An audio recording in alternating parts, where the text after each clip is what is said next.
Game trade, NFL Week 7, Thursday Night Football. Jaguars at Saints. Jaguars go right down the field on the first drive, like 8 plays, 70 yards, whatever. 7-zip, 8 minutes left. Saints driving, 2nd and 4, almost at midfield. Oh, man, I've had like such a busy last 2 weeks. I'm totally out of the loop. I see Justin Lawrence did end up playing. Was that a surprise? Because I feel like by the beginning of the day in our Discord, there were still question marks around whether he was going to play. Did it turn out to be a surprise that he jumped in, or? No, I mean, I think it was known he was going to play, and I mean, he looks just fine. By when? So. I mean, throughout the day, it was assumed he was going to play, and then it just got confirmed. Like, I never doubted he would play. I only doubted that if that leg would hamper him at all. In that first drive, he looked completely normal. So, gotcha. What did the line close? Do you know? Saints minus 2.5. The line actually kept moving in favor of the Saints, is my understanding. Seems like I think that was the implication, was like the further the line moved on the Saints, that was like some implied odds that it was like decreasing odds of Justin of Lawrence playing. Yeah, I think people were just buying the probably hobbled, can't run, and that wasn't the case at all. He was fine. So far, it could be one of those injuries that it's easily aggravated. So maybe a sack or some kind of tweak to it, but I don't know. I'm no doctor. Jags are now out to minus 3.5. So yes, Saints are stalling at the 50. I see a first down. Chris Olave. They had a really good scripted first drive. Saints defense was on their heels. I don't think they knew what to expect with Trevor. So for me, I'm going to discount that drive a little bit just to kind of see how, when the scripted plays end, how that offense looks versus this defense. Olave, oof. Yeah, we talked about scripted plays, posted it on Twitter this week, and I mean, weren't the Jags in the top 10? Yeah. Yeah. And the Saints are one of the worst. Yeah, well, hey, should have bet that. First score going to the Jags and Mr. Etienne. Look at Jameis Winston on the sideline cheering on his team as a great cheerleader. Yeah, so we got Jags scripted EDP per drive, number 10 at 2.3 points per drive. They certainly earned more than 2.3 that drive, so this certainly lining up.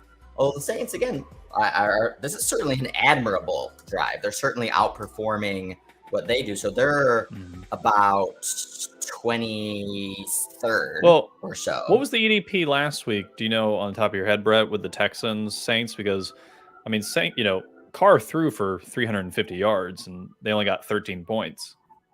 Yeah. I don't know off the top of my head.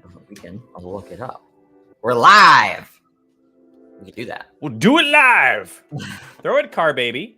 How do you not catch that? Come on, Olave. That's right to your... Oh, no, that was Shaheed. Rashid Shaheed. 20-21. So, yeah, closer than the final score. Oh, no, that was Olave. Sorry. Yep. The thing is, the last 2 weeks from the Saints offense, there's still clunkiness. I don't really understand it because their weapons are probably top 5 in the NFL as far as receivers go. So I just don't quite understand why they can't. Is it just the play calling? Is it just the scheme? Is it Derek Carr? Is it a mix of all of it? Probably a little bit of everything, but yeah.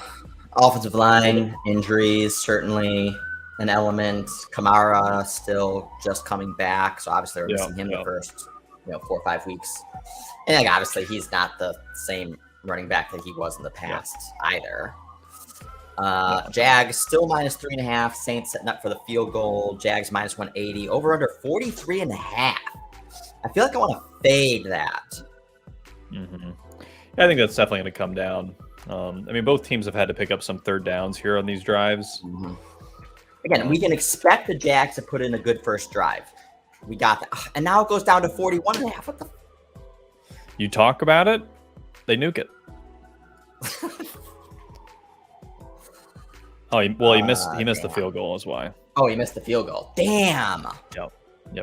It's good for the under play. That would have been a nice 2-point capture right there. Yeah. So it wasn't just me. No, that wasn't you. You did not move. You did not move the live line 2.5 points by just speaking about it. Maybe someday, but not today. Hey, after last Thursday night, or 2 Thursday nights ago. I was gonna say you abandoned everybody after you hit your little SGP, motherfucker. Yeah, pretty much. That's pretty much what was the case. That was my. Well, hey, if you quadruple your bankroll over 1 SGP, can you call it a season? That's the question. I'm kidding. No, you should never do that. Keep betting. Bet more. No, you have to keep betting. First of all, because that's always, again, the risk premium baked into betting. Like, you get such big rewards. I mean, you're essentially, again, you're making a bet to either double your money or lose all your money, like in a traditional, like, one-off bet. And so because though that is the risk premium, like, you're going to get really nasty swings and then really awesome jump, like leaps upwards. Like you have to just kind of keep rolling with it. That's like why when you get a nice big string worth of victories, like it's not really worthwhile, like feeling like super good about it or bragging about it or anything too much, because I mean, hey, that's all part of it. I actually, to your point, I actually started to refine my process even more to make sure I'm actually finding some edge if I'm going to lean hard into some SGPs, especially after some, chat in the Discord and kind of getting a little more insight into making sure I'm getting the best of the number. So, it's actually saved me some money the last 2 weeks because I haven't over leveraged because I got a little cocky over hitting some early SGPs. And so, it's tempered, my bankroll management and hey, you live longer, you have better shot at when you do have an edge to capitalize on it. So absolutely. And hey, that's fingers why crossed. Like remember that chapter from the Signal and the Noise about Harambolas? But I can never say his name. But obviously, like one of the best bettors, how he basically went all in at the very beginning of his. It wasn't even necessarily a betting career. It just ended up evolving into a betting career, but kind of going all in on Lakers to win the championship that one year. And they went through a bunch of twists and turns. I think it ended up having to go to like a game 7 or something like that. They had to make an incredible shot, and he ended up, making, I don't know, like $400,000 or something on that. And then took that, parlayed it into then, all right, like now let's like sharpen up the process. Harala Bob. Yeah. He fumbled it. He fumbled it. Can somebody get on the fucking ball? How do you have a defender make such a smart play and no one's there? There you go. Christian Kirk's gonna have a big night, man. He's getting keyed on, wide open. So was he down or no? He got up and they swiped the ball out. Waited for him to get up. That's a smart defensive play. That should bump the total. Let's see when he gets up. He's up and he knocks it out. Yep. Do you know who I'm talking about, right, Zach? Yeah. Memory. It's been a few years, but yeah, I know. I think who you're talking about in the book. Yeah. Was he the one that went into the? I don't know. It wasn't horse racing, was it? Was one of his shticks? No. He like primarily focused on NBA. In fact, I mean, he ended up working for like the Mavs. Remember? Oh man, it's been so long, dude. I gotta reread the book. Oh, this was just a couple years. Okay. I mean, and then he worked for Cuban a lot for of kids years. between them. The black years. And then I don't know. I think there was probably like too much political operational friction for him to really make any sort of impact. And so I don't know if he got fired or if he quit. It doesn't matter, but he was only there for a few years, and now I think he's laying relatively low. But he supposedly has made tens of millions of dollars from sports betting, if not more. I know he gave a really good interview on a podcast maybe like a year and a half ago. I listened to it, and he was throwing out some like really big numbers. So. Well, I honestly think just like anything in life, the more money you have to invest, the easier it is to make money because you're not trying to get, high percentages per se. You don't need high percentages. If I can make 10% on $1 million, I'll take that over 100% of $5,000, obviously, right? Like, and at the end of the day. So, that's why I think, people with a lot of money can tout this kind of like, hey, just do the standard antiquated way of betting and all that. It's like, yeah, you should. But if you have a $2,000 bankroll, it's not going to fucking matter. How are you going to roll $2,000 into what? Life-changing money? That's not going to happen. To what? A side hustle? Maybe. All right, so I got our first bet. I got the 43.5. Oh, a little juiced, but Saints stalled again. I'm trying to key on what. Like, what another fumble? No, it's a punt. They're just Derek Carr's not. I mean, the offense. No, but it looks like he fumbled the kick return or the punt return. All right, I must be delayed. Oh yeah, ran into his own guy. Oh wow, gift from the gods. Jags are the better team tonight. Doesn't matter. Well, but I mean, that's the same old story. Yeah, this is what the Jags do. This is what the Jags do. Oh, God, I'm like way the fuck behind. Hold on a second. I don't know why I'm so far behind. I'm trying to catch up.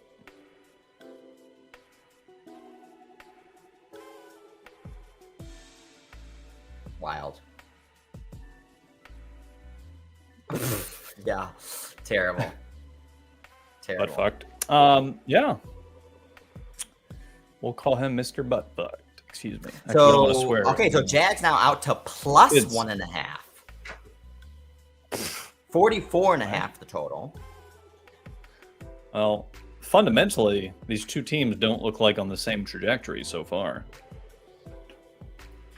But if you're on the road, I think they've had 3 games in 11 days or something, the Jags, after the London trip, so to speak. So as the game wears on, could one team wear down and the uptick and kind of like that home synergy and talent pick up for the Saints? Potentially. So do you have any bets on pregame? I just have a little SGB action. One of the main ones I mentioned in the Discord I liked was I thought Kamara's 14.5 carries was a little low. And so I was betting into that basically. He's got that with his total. Oh, he's got 4. Four carries, right? Yeah, dang. Yeah, I mean his yardage is a little low. I mean, but he was only at 49.5 yards. Wait, you said you took over carries and over yards. Carries and yards. I mean, I did it a few ways and added a couple legs for different longer bets. So we'll see. But I mean, the thing I've been, and I noticed that I put in my note this previous week, is they're just so heavily keying on Kamara. Last 2 weeks ago against the Patriots, in the first quarter, they gave him the ball 3 times inside the 8-yard line, and he scored a touchdown on the 3rd play. So, he's their workhorse back, and that's not easy to say about any many teams in the NFL. There's only so many of them, at least right now. He's got 4 carries and 2 targets, so definitely being heavily used so far. Well, and when you have a bad offense, 7 yards. Yeah, he's he's looking sharp. So, and Christian Kirk's going off. What's his numbers at? He's got 2 targets. Ingram's actually got 3 targets. Yep. Kirk 2 catches, 25. Ingram 2 catches, 24. Etienne 3 attempts, 6 yards. Then of course sneaks in and grabs the touchdown. So total at 44.5. Jags at minus 106. So do you have any like Jags or Saints exposure from a bet perspective? No, not right now. Not yet. Kind of want to see how this game started out. I mean, it's one of those awkward games now where do you lean into the team that has better cohesion or the clunky team? Because one of them is shooting themselves in the foot. And Kamara. He likes the under as well. Ed, would you get the under at? Did you take it live or you bet it pregame? And what did it close pregame? Didn't it close like 40.5, 41 or something like that? I think it's 41. Here's Kamara again. First down. Yep, heavy Kamara usage. So what's the yardage thresholds you need? 49.5 for Kamara. 40.5 rushing? Yeah, 49.5 rushing. Gotcha. Total out to 45.5. If they get a touchdown here, 44.5, so must get to second down. I mean, what do you map this game out at total wise? Oh, Ed took an alt under 34.5. I mean, again, I love the alts to play on it. Yeah, I mean, given the mistakes already had in this game. What's your question, Brett? What are you on delay? Oh, another carry. Well, we're definitely gonna get the over carries on Kamara. The question is, will he get his yards? That's the question.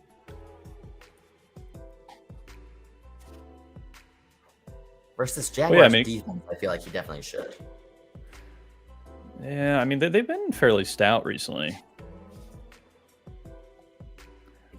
But the issue I think with Kamara in this offense is the offensive line doesn't play to his running style. How far away are you from me? I don't know, but I just saw like a crazy attempted catch by our man Rashishi. Oh, I missed that. So I'm really it down. Delay. Woo, Rashishi. We're usually like exactly in line. Let me reload. I'm gonna reload my stream. Maybe it's behind for some reason. That's what's always actually been fun about it and like uncanny in past years is actually lining up streams in sync. Yep. Man, that was close too. Third and goal. Carr back to pass in the end zone. Terrible pass. He has a terrible pass. Dude in the helmet. Every other pass is a terrible pass by Mr. Carr. And now the totals dropped back down to 41.5. Damn, I reloaded and it took me back further. Shit.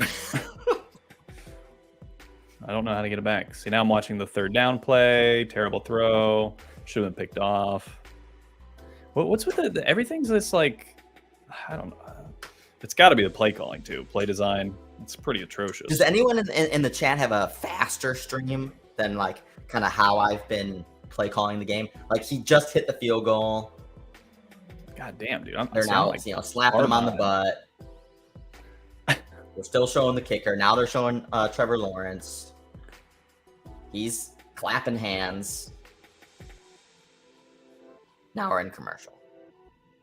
Yeah, I'm literally just. Anyone ahead of that play-by-play color? I'm at the field goal, so field goal good. The extra point by the Jaguars after the first drive. It literally got slower. I don't understand what the dick is happening. Now it's making me watch. Ed's about 2 seconds in front of us, so not enough time for him to type something. Okay. I'm gonna reload one more time.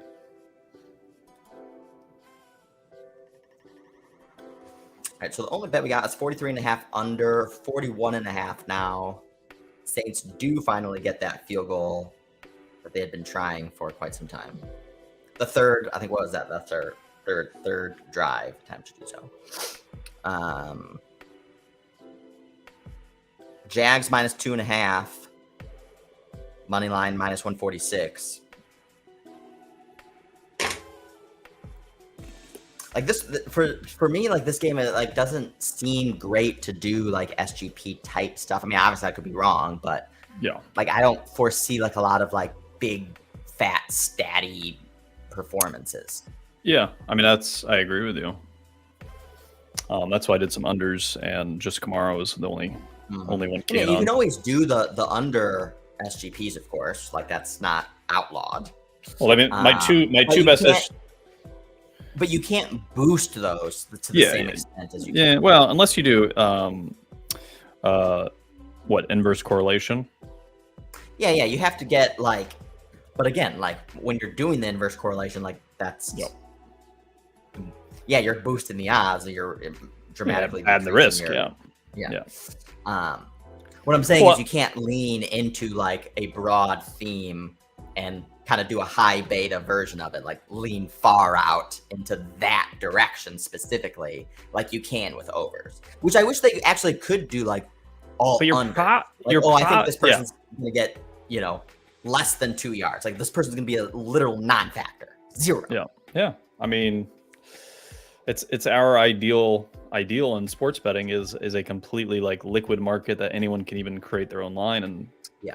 And I think see if we're they getting get- there. We're getting there. it's I think coming. the exchanges will do something like that in the future.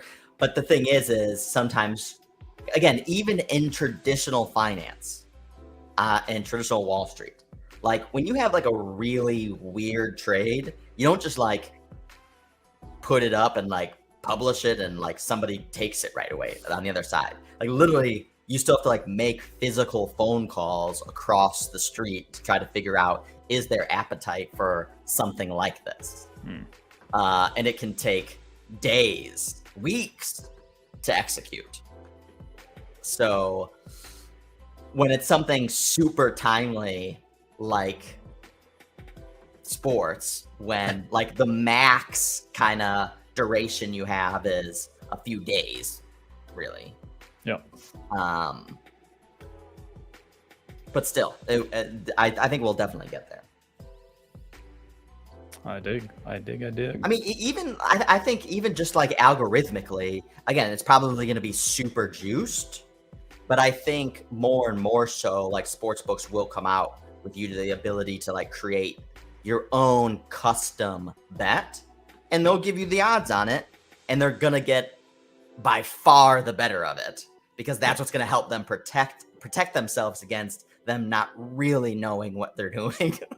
Yeah. Well, it's like the best way you can protect yourself from doing that is to tilt the favor, or like to tilt the underlying structure of the game in your favor. Well, that's why we like these SGPs, and why I think Judah's so good at it is, you know, we've talked about this for years now, is if you can predict a game script, especially against the kind of market consensus, and you can, you know, over leverage that from how the books are pricing it. I mean, because again, they're not pricing these alt scenarios from a correlated perspective. It's just not priced in. Now, maybe they get clever and begin pricing in because they get destroyed from it, but you know, not enough Judahs out there are capitalizing on that. So if and when you can, you know, obviously you can take them to the woodshed in that sense. But if it's obvious, and that's why I was looking at SGPs last week. Wide open. When it's obvious, right? Like when it's like, oh, you know, everyone's going to be on the over of Tyreek Hill and this thing, like it's so juiced. It's like, it's not even worth the risk. But if you have an alternative scenario where, okay, I think, you know, let's say the Panthers are going to be competitive. They're going to score 24. Thielen's going to go off. Like now you might get a little more edge than the book's going to give you on the top players going over. I took some Jaguars minus 2.5.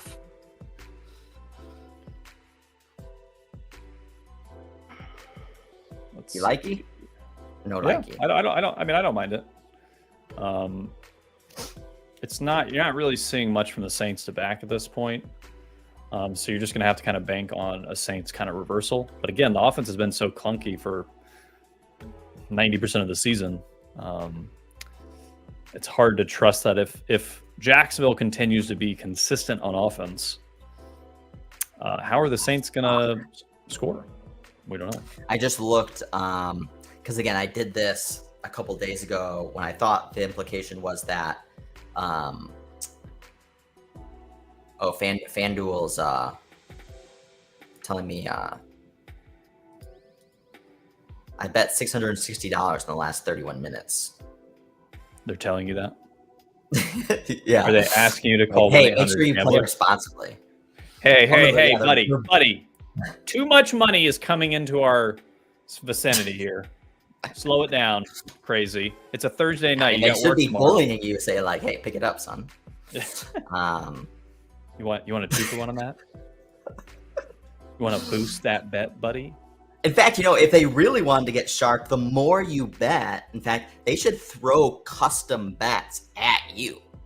Like, hey, here's a custom bet for you. Like if they threw me some constructed SGP or something. If they threw me some Kamara bait right now, I'd probably lean in. I would say I like it. Or even some like intra game bonuses type stuff. Like just like, wow, you already bet $500 on this game. Here's a free $10 bet.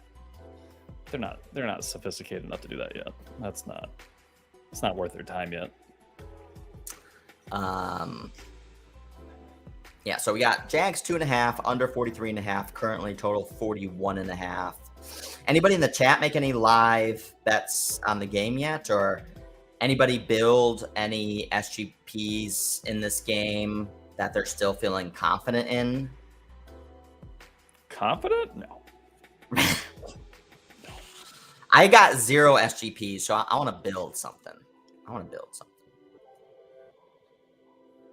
What's some of the live SGPs? What do these look like?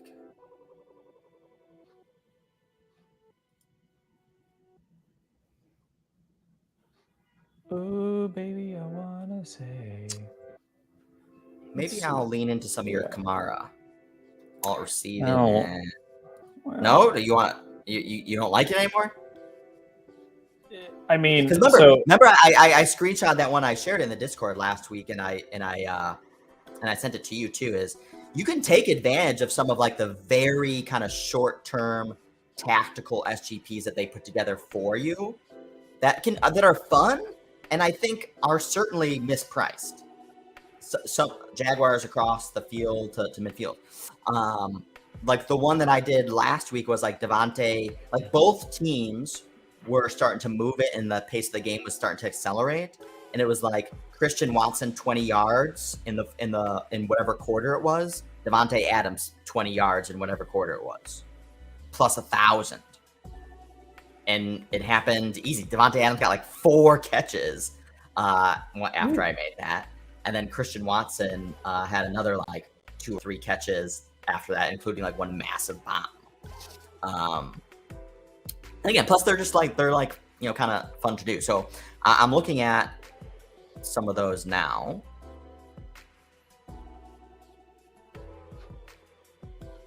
Yeah, so Jags across midfield.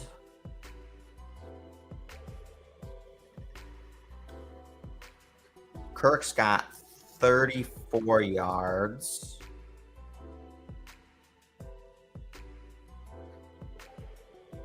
Kamara and Etienne to combine for 40 yards in the second quarter. See, like, I like these second quarter bets right now because there's still 13 minutes left. Oh, flag. Big run, but flag. We got a holding? What do we think? Holding, definitely holding. No, Jags don't think so. Defensive holding, maybe. Holding. Defense. Oh, nice. Defense. Wow. Your Jags minus 2.5 looking pretty sharp. Why is the ref smiling? I'm looking at Kamara and Etienne to combine for 40 rush yards in the second quarter. Oh, I don't know. I mean, that doesn't make sense. I would go under. You need one explosive play, but again, like you said, the pace is actually kind of picking up. I don't think Saints are going to get that unless Kamara gets an explosive run, which he hasn't really done the last 2 years. Like, he's not really getting explosive plays, at least out of the running game. Sure. And I think the reason is because he reminds, like, this late stage of his career. Oh, big run by Etienne, touchdown. He would have got 20 of it there. Yeah. See, I'm saying that's why those bets can be fun. All right, so they're now out to 46.5 the total. Mm-hmm. That's like, tough, I'm man. gonna go under. I mean, maybe, but again, we've seen 4 drives. We've seen 2 drives by the Jags, right? This is basically all their scripted plays. So these are all their scripted plays. But man, it looks easy. The Saints. This is actually the worst I've seen the Saints defense look all year, outside the Bucs game, which is also at home. Okay, so we can expect like the Jags playing well at the beginning of the game is within the median range of expectations. Yeah. So let's fade it a little. I'm gonna do under 46. Actually, should I? What's alts? What are the? I mean, actually, I don't know if I want. I don't know if I'm that confident to like lean into alts. I don't know if this game's gonna slow down that much. And like the Jags defense is also not great. So I don't know if I like any alts, but I'm gonna do the 46.5.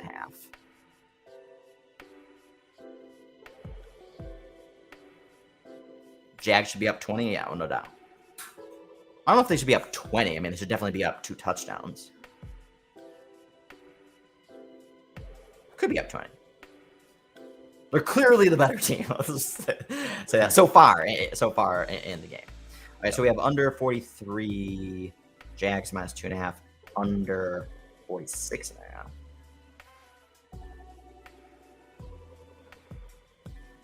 Jags out to -6.5. So now it's about like, do you want to dabble with any Saints? I'm not ready to do that yet. No, I mean, well, the only reason is because Derek Carr looks like complete trash. I mean, that I don't know. Schematically with him, it just nothing is working. Oh, now out to 7.5. All right, let's see more of these live SGPs. Let's see here. Okay. Carr, 75 yards passing, and Chris Olave 30 yards receiving, plus 460. That one's going to be tougher. But is that second quarter only? In second quarter. No, I mean that's one drive. Like him passing one drive. Yeah, but I mean that's him having to pass the whole drive. They love to run it. Yeah. Or I mean that's basically like will they fall behind now though too, so. Yeah, but it's still early. You know, they're not going to get outside their offense at this point. It's too early. I mean, none of these are like great. So you got 13 minutes left. You suspect that the Saints are probably going to at least have 2 more drives. So Carr, 75 yards passing, Kamara, 20 yards rushing in the second quarter. Anything's possible. I'm just going to do like very small. What? I'm going to just do like heck? $10 on it. It's plus 1,200 though. $10. It's fun. So we want Carr 75 yards passing, Kamara 20 yards rushing. And now it's down to plus 900. There's no way my $10 just moved that. Now it's down to plus 550. Dude, you hammered it. How much did you put on there? I put $10 on it. Oh, I thought you put $2,000. Dude, it's down to plus 550. I got it at plus 1,200.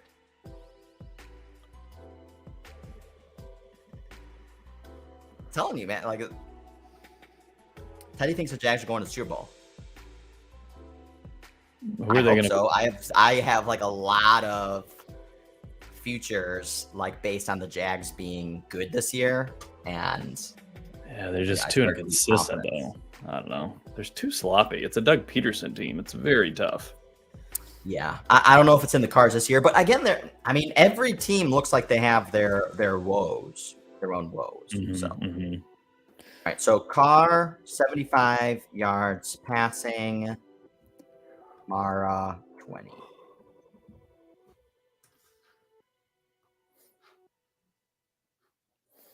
Totals out to 47. All right, so Carr just picked up, how many pass yards? He's throwing it. 2 Nice. passes complete, about 25 yards or so.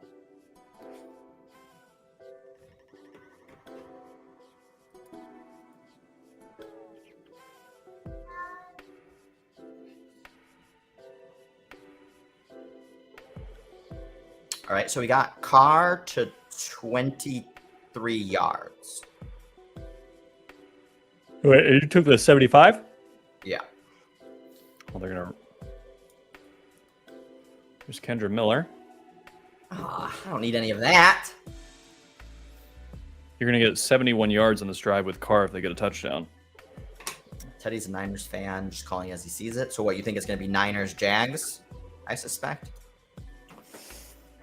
Man, the Jaguars just got to have... their maturity certainly has to get picked up. Because, again, the positions that they put already themselves in this game, they did not pay the price for it. Yeah. They typically do. And again, those sloppy plays that put themselves in vulnerable positions are not outlier events. They do it all the time, almost at least once a game. I just like...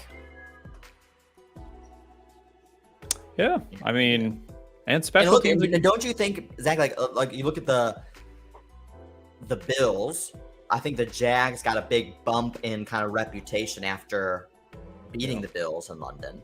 So fun, you have like the London game, which is always like an X factor, creates like weird things going on. And then the Bills come and play the Giants and look like trash.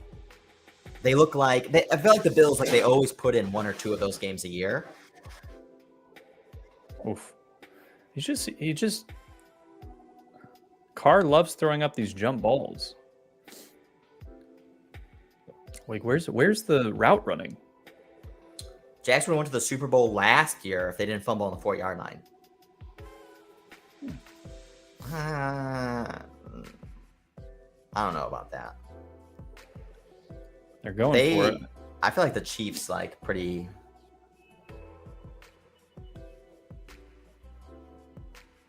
What the hell are they doing? Hey, at least we're synced up now. There's a flag. Did they get bailed out by up. the refs? Good. Nice. We can watch the Derek You were Carr like, show. because you're basically calling my stream. Oh, nice. On the offense. Okay. Wow. Yeah, I wish I could like lock in this parlay that I put in, like take the other side of it, because it's still plus 600, and I got plus 1200. But what's the total now? Well, the only 45. issue. Yeah, but I mean, you're probably gonna get a Jags at least field goal here. Yeah, no, I don't want to take the under here. Like, again, I want the Saints to have the ball, because I feel like the Saints will drag the clock out more so. Yeah. Jags are more explosive. Yeah, for sure. Although, again, we do think that the Jags' explosiveness will slow down here. Yeah. And again, because we have two things I feel like playing into our favor, which is, again, Jags play well on scripted plays. We're now like outside the scripted play element. And the Saints defense, like, I don't think is going to be this bad as they've shown thus far this game. Well, they look, I mean, they look flat, which is hard to, I guess, describe in a different way. Like, they just look completely flat. Like, yeah, if they can get out of the first half here by losing by no more than what they are currently, so down by 11 or less, I think they're going to be in good shape to do any sort of kind of like, halftime refreshing adjustments, all this type of stuff. Teddy says that he thinks if the Jets make the playoffs and Rodgers comes back, that will make them Super Bowl contender. I mean, that would be like such a storybook ending, but it's like, how can you expect Aaron Rodgers to come back and just like be good, fluid and... Well, hold on, but the good thing I would say about it, because I kind of agree with that idea, is you maybe don't need Aaron Rodgers to be good. You just need him to be like not Zach Wilson. Well, first of all, also what I would say is with Zach Wilson, since that Chiefs game, again, it's not like he's wowed us since then, but I feel like he's certainly played less bad. Yeah. I think for the biggest thing for him is confidence. I think he's like maturing into a viable backup quarterback. I think he's Mitch Trubisky. I think he's... Yeah, I think that's good. I mean, he's quicker, can probably make a little bit bigger throws down the field in a like explosive type way, but remember that Bears team with Mitch Trubisky should have beat the Eagles in the playoffs. That Eagles team is the one that did they go to the Super Bowl that year, or was that the year before they went to the Super Bowl? I think it was the year before. Yeah, I mean, so they should have won a playoff game. Should have, probably maybe even won the NFC. So again, if you have a good defense, good coaching, good running game, good weapons, like a shitty backup QB can take you. Nick Foles took the Eagles to Super Bowl. So I think it's more for insurance. I would want Rodgers back to have as kind of like a, let's say Wilson plays like shit in the first quarter or first half. Just roll the dice with Rodgers, see what happens type thing. I'm big time rooting for the Jets. I think that would be. First of all, it's just so funny, like how people get so pissed off. Like, first of all, like people make fun of Aaron Rodgers because he goes on these shows and talks about things that they don't like hearing. But literally, people are playing into exactly what he's doing it for. It's just to like continue to like first of all, like again, he's injured. He can't really be doing anything else. So he's just like shit posting, like, you know, via media interviews, riling people up, making people butthurt. You are feeding into exactly what he wants to do. Yeah, it's working. He's got you by the balls. And I think it's funny. Like, again, like I think anybody who gets like so like rubbed the wrong way with these types of things, like just don't listen or like move on or do something else. Like, who gives a shit? Like, I know it's just everyone's so fucking easily triggered, I guess is the word. Especially online. Like at this point, we've all been online long enough to know like you're gonna get trolled. It's mostly stupid shit. Like just who fucking cares? Like at the end of the day, like. But that's why it would basketball. Be fun. Oh, what, NBA preseason? I don't know. I don't even know what's going on. Hockey? There's a lot of live opportunities. Detroit Pistons plus 4.5. There's a lot of live opportunities. Fucking let's go. Thursday night. Bet the slate. All in. Push. Well, dude, I think we should, you know, as the football season, especially since you have Thursdays carved out. Yep. Is once college basketball starts getting to going. Because, you know, actually, Zach, like college basketball will be more akin to what GameTRADE typically was with me and Judah on Sundays, which is like all these games going on and you need like all these eyes to like try to find like the right opportunity. Yep. You know, we know this from Vegas. We know. Oh, yeah. March Madness. Plus, you know, like, do you know Shot Quality? Yeah. Yeah, so, you know, they reached out to us and, you know, they obviously love the drive quality concept. And we're going to try to find, like, some opportunities to collaborate this coming college basketball season. There's Kamara, baby. So anyway, just anybody who's interested in college basketball stuff, you know, we are an NFL shop primarily, but the next layer is college basketball. And we've done things with college basketball tangentially here and there. But I think, you know, GameTRADE, live betting, Thursday nights, especially building it up through the season in anticipation for the conference tournaments and into March Madness. I mean, I think that's invaluable. Because again, like we know, we've literally done it. We've day traded the entire slate for 4 days straight during March Madness. So we know what it's like. Oh, nice. Teddy's into college basketball. Nice. All right. So we got our first committed fan who's interested in watching that. So it'll be me, you, and Teddy, at least to start. Teddy boy. I love saying that name. Personal foul. And he's a Duke fan. Gross. Ooh. But hey, let's do it. Duke was the worst. Duke was the worst bet I've ever made. We made. It was actually it was a seminal moment. I feel like in our betting careers of like things to not do. So Teddy boy, you may be familiar with this game, Duke, South Carolina. I remember that in March Madness. I don't know, 2017 or 2018. Yeah. And we were way too confident on Duke. Duke was struggling. Duke went down. We got Duke at reduced prices, but not attractive prices. Like minus 200, minus 150, like. And then we kept digging our hole bigger. Minus 350, minus 250. Terrible. I can't even bet. I cannot even bet those types of lines anymore. Like I physically, if I see it, I go, I just can't. I cannot do it. I know it's just not worth it because again, part of the like, oh, how do you win at the NFL, right? Is it's so unpredictable. Exactly. So why the fuck would I ever lay minus 350? I can't. It's too unpredictable. Like just generally speaking, it's too unpredictable. Unless you have like a clear edge because of some injury stuff or something that's very specific. Well, yeah, and especially, I mean, in college basketball, like what we've seen the last few years, like a lot more like really big upsets.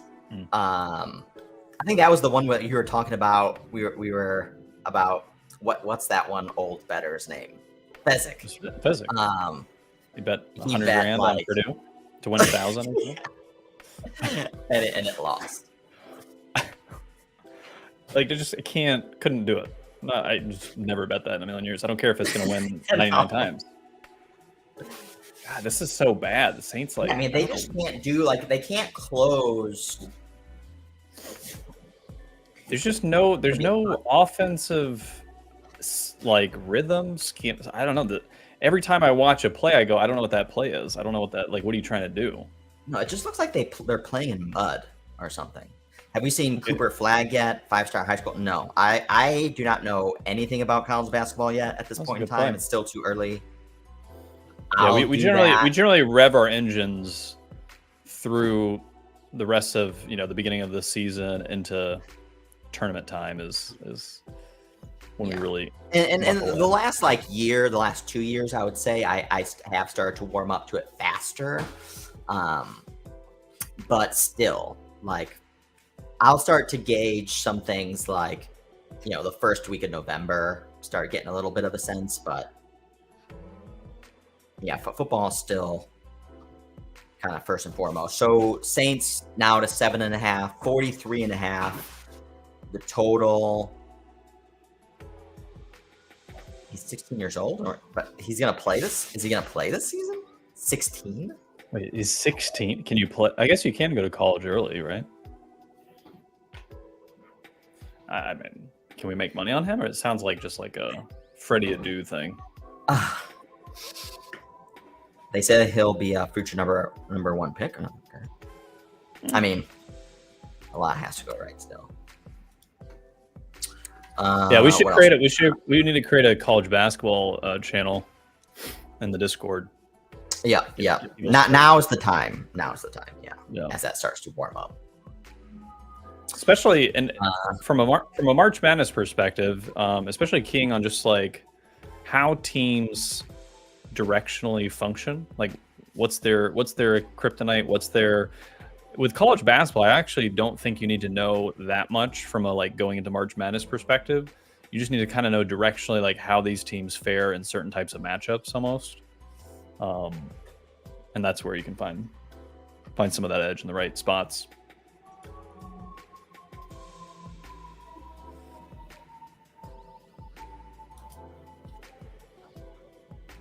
Kamara's so six rushes, 8 yards. Ooh.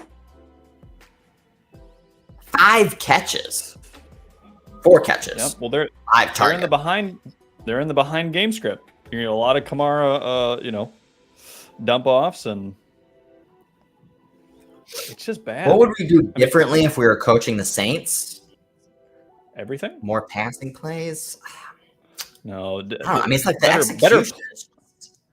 Yeah. Well, it's the design. I think it's the design of the plays. I mean, I'm not an expert at play designing, but from when you watch a Miami or San Francisco or Rams game, looking at how the scheme is kind of set up, the motions, and just how they have the route concepts versus whatever the Saints are doing. Like the Saints just have a guy running a stop and go or something. Like, I don't know. It just nobody coming over the middle of the field in a drag route to, alleviate Carr if there's pressure. Like, I just don't even know what they're trying to do. First of all, one thing that I would always do in any offense, and including this offense, is like just take more deep shots. Like, I feel like even if it doesn't work, like there's so many things that can go right. One, like especially if it's a later down, like one, it can potentially serve as a deep punt, like worst case scenario, if it gets intercepted. You have the prospect of a pass interference play. And, I mean, you have speedy wide receivers who can go down there and get the ball with Rashishi and Olave. And it's just like, just throw it up to them more. And then when you create this like anticipation of like, oh, this team could like go deep at any point in time, like that creates like more freedom and spacing across the defense as well. Carr's got the arm to do it, like, so just do it. Just do it. Well, even if it doesn't work, just do it, because even when things don't work, the threat of doing that, and if you create the expectation that this is within kind of the expectations of the types of plays that they could potentially execute, then you have to plan for it accordingly. And that could have like downstream, mitigating effects that would help their offense. So that's be one thing I would do. Well, and if you remember back to Tom Brady's first year in Tampa Bay, one of the things he did better than almost anyone, because I watched that season very closely, is, exactly what you said. He would take shots so often. And granted, he was like in 3rd and 8 almost every fucking series because Byron Leftwich caught, or I guess it was, what's his name, was the offensive coordinator too. But they had run the ball in 1st and 2nd down almost every drive. And so Brady's in 3rd and longs, all game. And he would just throw it down the field. And like with Mike Evans, with, I can't remember if Antonio Brown was there at that point, but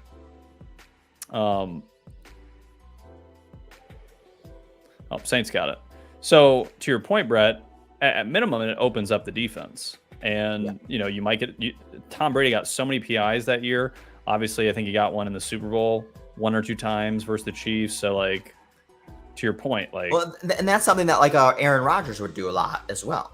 All the time. It's like take those deep shots just to release some pressure on the defense, stretch them out, just make sure that hey, just remember this is something I'm willing to do. And yeah, I just don't see like teams do that more. And yeah, it's tough to do and to create a authentic threat if you don't have the wide receivers to really be able to execute on it. But the Saints do have that. And they have 2. They have 2 that can do it. They have 2. That's a great compliment. Yeah. So let's see him do it here. Let's see him do it on this drive. The first down right now. This is time to do it. See, it looks like they have a shallow depth on the right side of the field. Let's see if they take advantage. And no, Teddy, we're not Jaguars fans. I'm a Jaguars better this season and last season. Dump off to Kamara for 2 yards. I'm a Bears fan, and Zach is a Bucs fan. That's fair to say you're a Bucs fan still? Yeah, both of our fandoms have certainly been diluted. Yeah. Over time. As you become a sports bettor. I feel like it happens to all sports bettors. Yeah, it has to. Yeah. But like I still am enough of a Bears fan to the point of like where I can't properly bet the Bears. Yeah. There's always enough emotional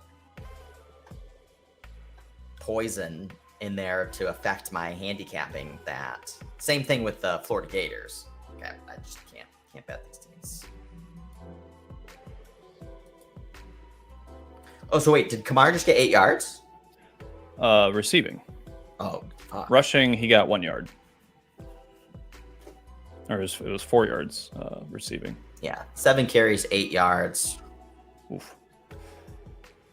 Well, when they run him, they keep to run. They like to run him up the middle, and they don't really get him in any space. So just runs into a line every time. And this is a big 3rd down. Oh, dump off again. You got to go for it. You guys at some point got to find a way to score points. Again, the offense, it just looks so vanilla. Yeah, it looks schematically it looks terrible. I don't know. Again, they got offensive line issues and stuff, but like there was enough time there. The pocket was collapsing on him, but if you Well, when every play is a dump off to the running back, and you have these types of weapons, it makes you wonder, like, Well, well, what are they? 4th and 3. I mean, this is at least dump off territory. This is right down the middle for him. Yeah, sure.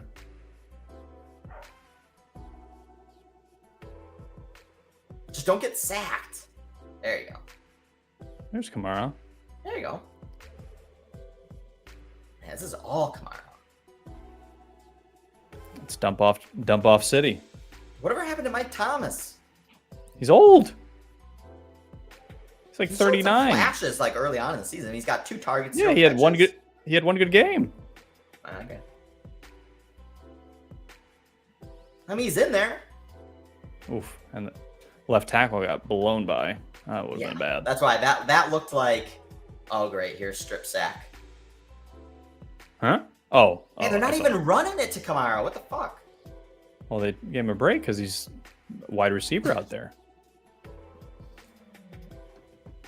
And so Kamara's got 7 catches, 8 targets in the first half. Yep. Yeah, Saints beat Pats like 37-0, but that was definitely a misleading final. I think when we look at our adjusted scores, I mean, the Saints still like viably beat them. Oof.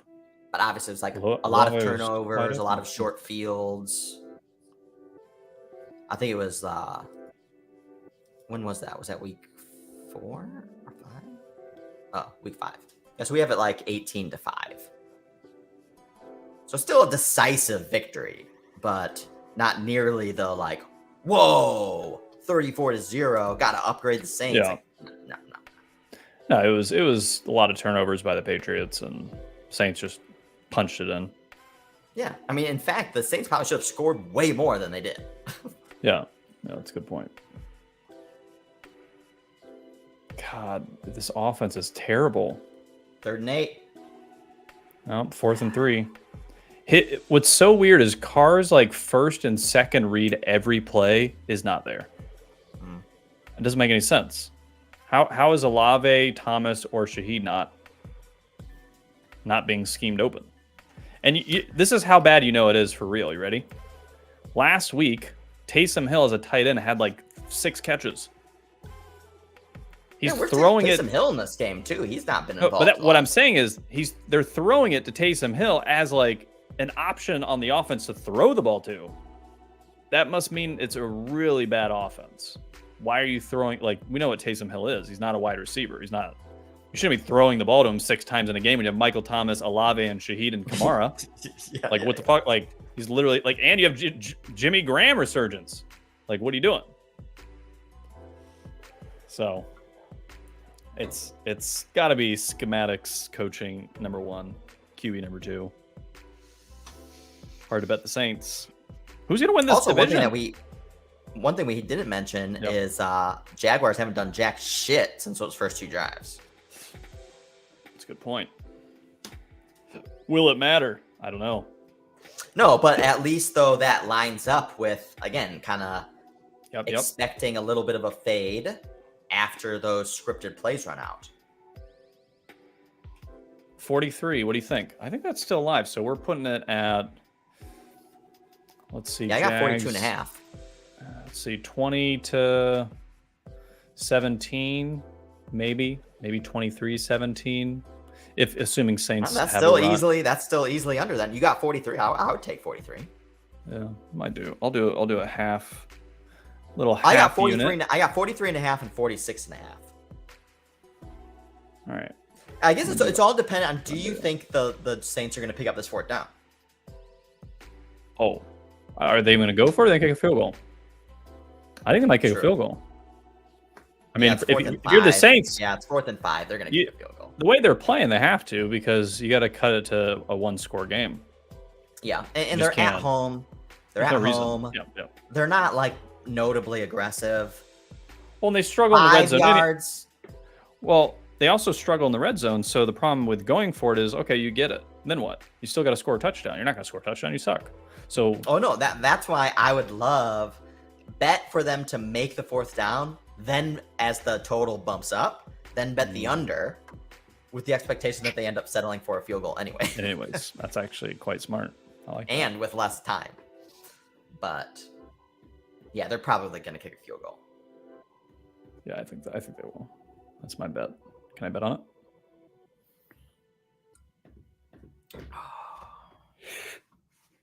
Oh man. Man, I got close to the Derek Carr 75 yards hit. Oh, really? Yeah. So you just missed Etienne? Or what was it? Was Kamara? it Etienne? I think it was Kamara. No, it was Kamara. Right? I think so. Let's see. No. Why would you have paired both of those? It's kind of. Because first of all, I didn't get to choose. Oh, I see. Well, that's how they get you. If you can't make a choice, then it's definitely a fucking rigged bet. Take this impossible parlay. First of all, it came close to hitting, so Yeah. yeah. So it was Kamara. It was Derek Carr 75 yards passing, Kamara 20 yards rushing. Oh yeah, I mean that's super hard. They ran it what, twice? Once? With Kamara?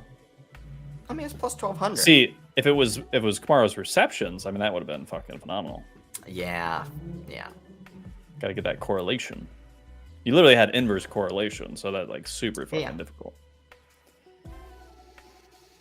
So what did Kamara end? I think he got 1 yard, so 19 short. So we're at. So how do you think Baker has done so far for the Bucks? Apparently he missed some deep passes last week that really kind of flipped the game script, and they fell behind, kind of like they did versus the Eagles. I mean, Baker's been, our guy Joe. I mean, he loves Baker, probably more than he should, to be honest. But yeah, again, the thing is with Joe's evaluations is some of them can be very sharp. The thing is like I've very rarely seen him pivot from any of his like underlying theses. Yeah. So it's like once he believes something, then he'll hold on to it. And I mean, you gotta adjust, like, especially to new information. And I mean, hey, Baker Mayfield, yeah, I mean, I would say, yeah, he's been right about Baker Mayfield, but I think like he's been directionally right, but not magnitude right. Yeah. So it's like, well, and he Baker Mayfield's been much better than everyone else has been expected him to be this year, and he's been right directionally in that way. But he kind of talks about him as if he's like kind of like a top 10 or top 5, top 8 quarterback. It's just not the case. And that's what's unfortunate for his argument though as well, is it's like he could be even more right, but in fact he's right, and then he like pulls back on some of his rightness because he goes too far overboard. Yeah. But no, he's definitely one of my favorite bettors for sure. I like his passion and conviction, even if I disagree with him at times. But the thing, I don't know. I mean, the problem with the Bucks too is their play calling's pretty abysmal. They don't, it's a new offensive coordinator that's never really play called before.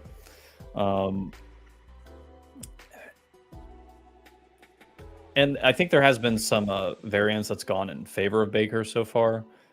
And in the 2 games versus good defenses, so to speak, like at least up front, Eagles and Lions, he shit the bed a little bit. Yeah. So predictably so, I predicted the Eagles won, but I think other people were saying the same thing about the Lions. Very similar defense this year. So I think he just very simply, he's better than the market anticipated coming into the season, right? Is that priced in currently into the future? Probably not. There's probably still value on Baker, I would think. So it's just about choosing the right spots to when to back him. Versus a tough defense and a tough front. If the Bucks can't get any kind of running game, then it's all on Baker. You're asking for a lot. So I would be cautious. Again, Lions, top in the NFL stopping the rush. Eagles, one of the top in the NFL stopping the rush. Both those games, Baker, all on his shoulders, like couldn't handle it. So yeah, and I think the main takeaway is, hey, the Bucks aren't miserably bad this year. Like the there Rams. was an They're not. expectation that potentially could be the case. Yep. Especially in that And division. hey, like, Again, they're a team that was you my could- case. No, That was yeah, my and case you in were the right, offseason too. was Yeah, you the were right, whole, oh, this division sucks. And everyone's like, but the Bucs are going to be one of the worst teams in the NFL. I'm like, but how? If the division sucks, it's very hard to then be a terrible team if you have talent. And they had some talent. It just didn't make any sense. It's just over-exaggerated. So, All right, big third down for the Jags. 3rd and 4 around midfield. Saints need to stop here. They need to go into halftime and figure out what the hell. I would love if the Saints could get a stop here, get a nice big run by Kamara. Oh, yeah, you're still live. No, they're not going to run it. They're going to pass it. No, but maybe they just want to run it, because they're fucking dumb. I think they're going to get this first down here. The line suggests they think it too. Let's see if it plays out. Oh, are they going to go for it? 4th? I mean, you don't really need to. I mean, do you go for it here? I mean, Doug Peterson probably will because he's Doug Peterson. Did the Saints call timeout? Yeah, They're probably going to go for it.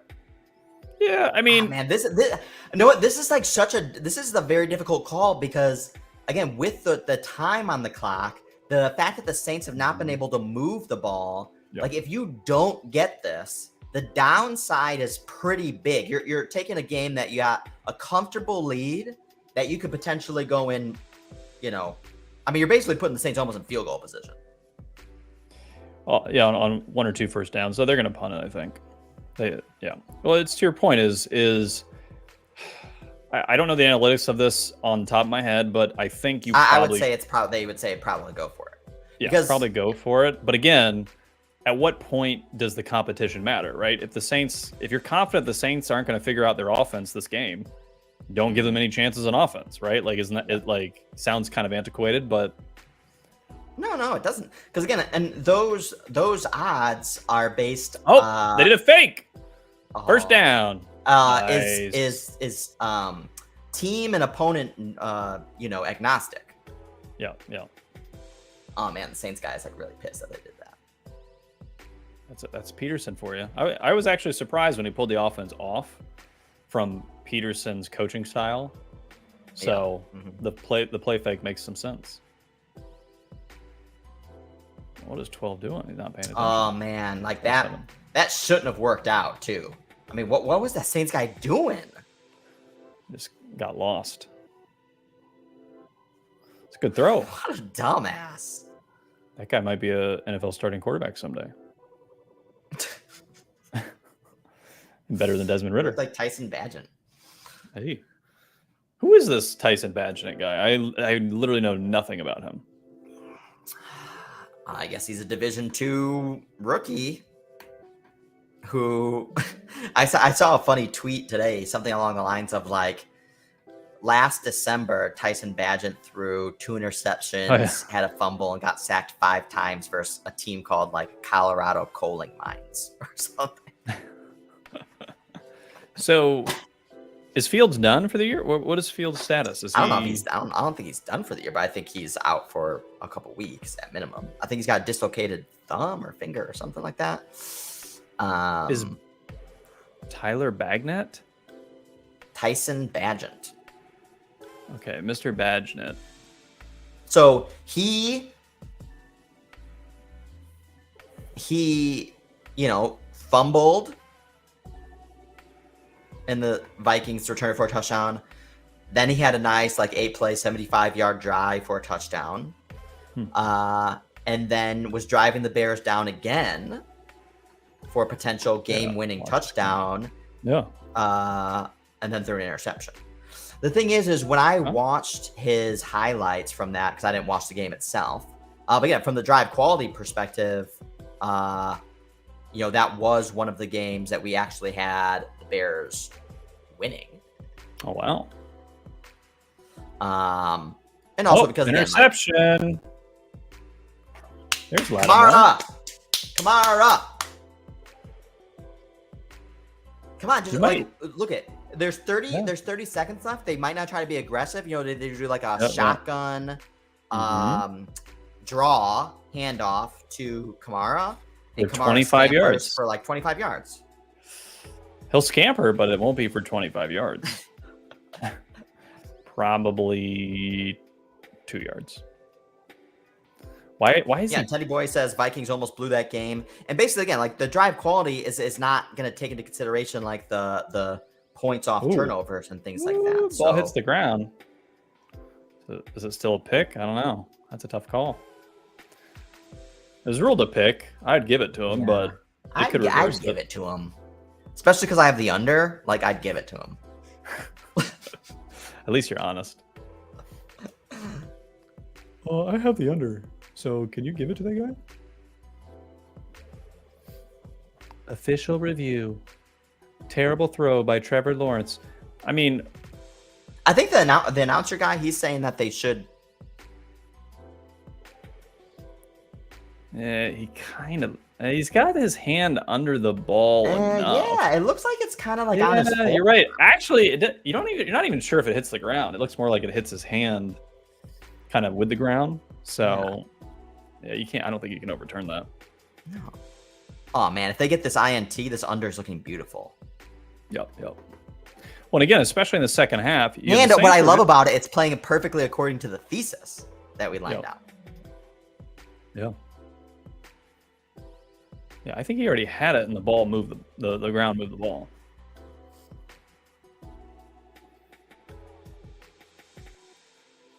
Yeah, there's. I mean, I can't even tell if the ball hits the ground. No, I mean, yeah, I mean, it's like on his. It's not even clear that the ball hits the ground. It hits his No. hand that hits the ground at best. Here we go. Here's a good shot. Okay, it hits the ground. Oh, boo! Ooh. That's just not a good call. I mean, it's how do you reverse that? That's a tough reversal, man. Wow. Pussies. Yeah. Fans should take them out. Snipers. David has Saints, but I don't think that's an INT. Well, I mean, again, I guess it's you're not just very subjective or very objective. Oh, they're going for a field. Yeah, they're gonna kick field goal here. Was that third? That was third down. Yeah. 32. Okay. So you might get your Kamara back. Yeah. Oh, but again, I still think I mean, that's a hard call to overturn. I mean, even if it was. Yeah, especially because the play was called an INT. Yeah. Unless the rules change on that, I thought it was always like irrefutable evidence to overturn. Yeah, no, it is. It has to be irrefutable. Yeah, so that's, I don't know. That's a tough call. Miss. Make. Why do you want him to make it? No, you made it. I'm just telling you, you made it. Oh, you're just being factual. Yeah. 17-3. That's still good for the under. Yeah.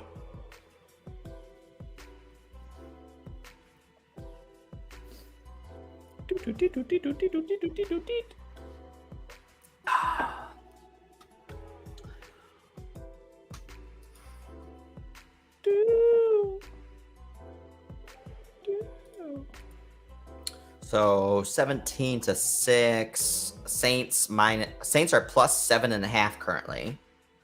Plus 320. The total's 43.5. Yep, 43.5. Saints 7.5 is. Who gets the ball? Saints, right? Yeah, Saints get the ball. Yeah, I don't love it. I mean, they can't close. And I think I read a stat recently. I don't know if we can verify this, but there's been like an absorbent amount of blowouts this year, like more than traditionally. It's been a weird year for blowouts and unders. And I've been seeing it. What would you classify as a blowout? Two score, like depending the spread. Yeah, depending the spread, but generally like 2 scores from where it should have been. From a spread perspective. Like for instance, fumble. Lineman running. That could have been Kamara, but it wasn't. It was a lineman. I don't know. Would that have counted as a rush? No, probably not, but it would have been fun. Come on. What is he Just fingering one more in the play. air? Just one little rush for 20 yards.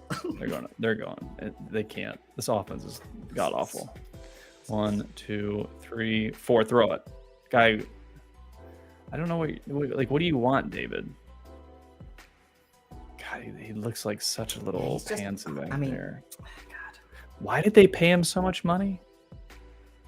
They could have kept. Look, they didn't even want to run another play. They had 2 timeouts. Oof. Fans Niners are mad. Cowboys was a blowout. Yes, confirmed. Bills Dolphins was a blowout. Confirmed. I would say a blowout. Well, even the Jags. Jags were a 6-point underdog and won by 7 points. Like, to me, it was kind of like from what the game should have been. It was kind of like a blowout in the wrong direction, in that sense. I would say blowout is 2 touchdowns. Yeah, 11 points. Because 2 scores could be 9 points. Yeah. Well, but again, it's also. I feel like 2 scores just like generally means comfortable win. Yep. That's fair. Blowout is I would say it's somewhere between 2 touchdowns and 20 points.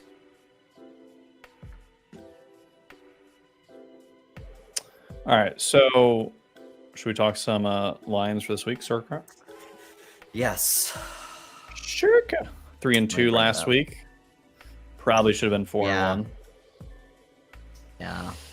But Mac Jones got us a sweet little safety at the end there, like a little bitch.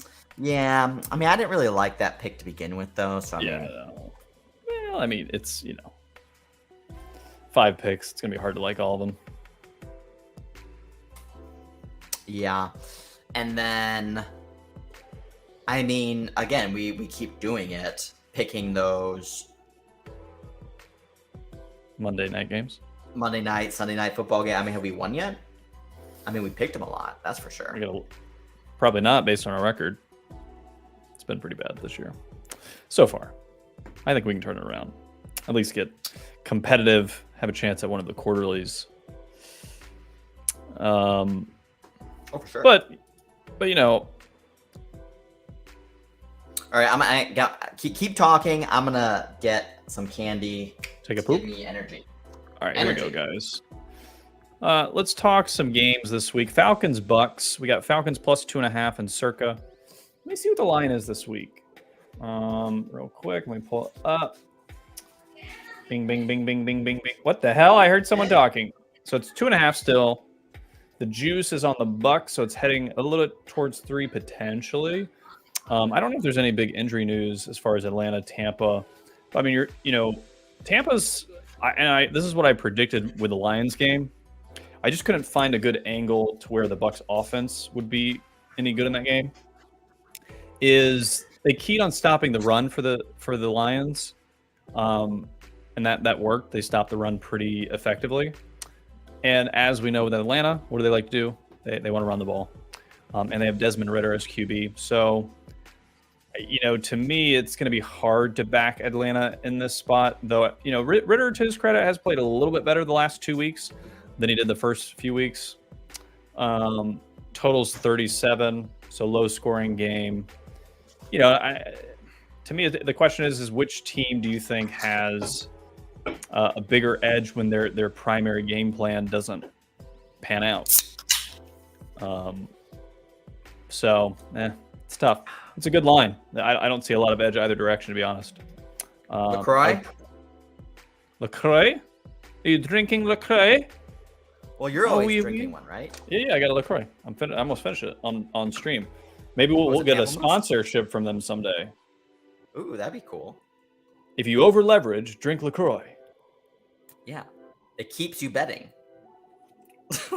All in, LaCroix. Do you need to keep betting? LaCroix. We'll shield them until they pay us. Nice. And I have licorice. So, Falcons Bucks, just saying, I don't see much edge either way. I would actually probably have to swallow it and just lean Falcons in the points.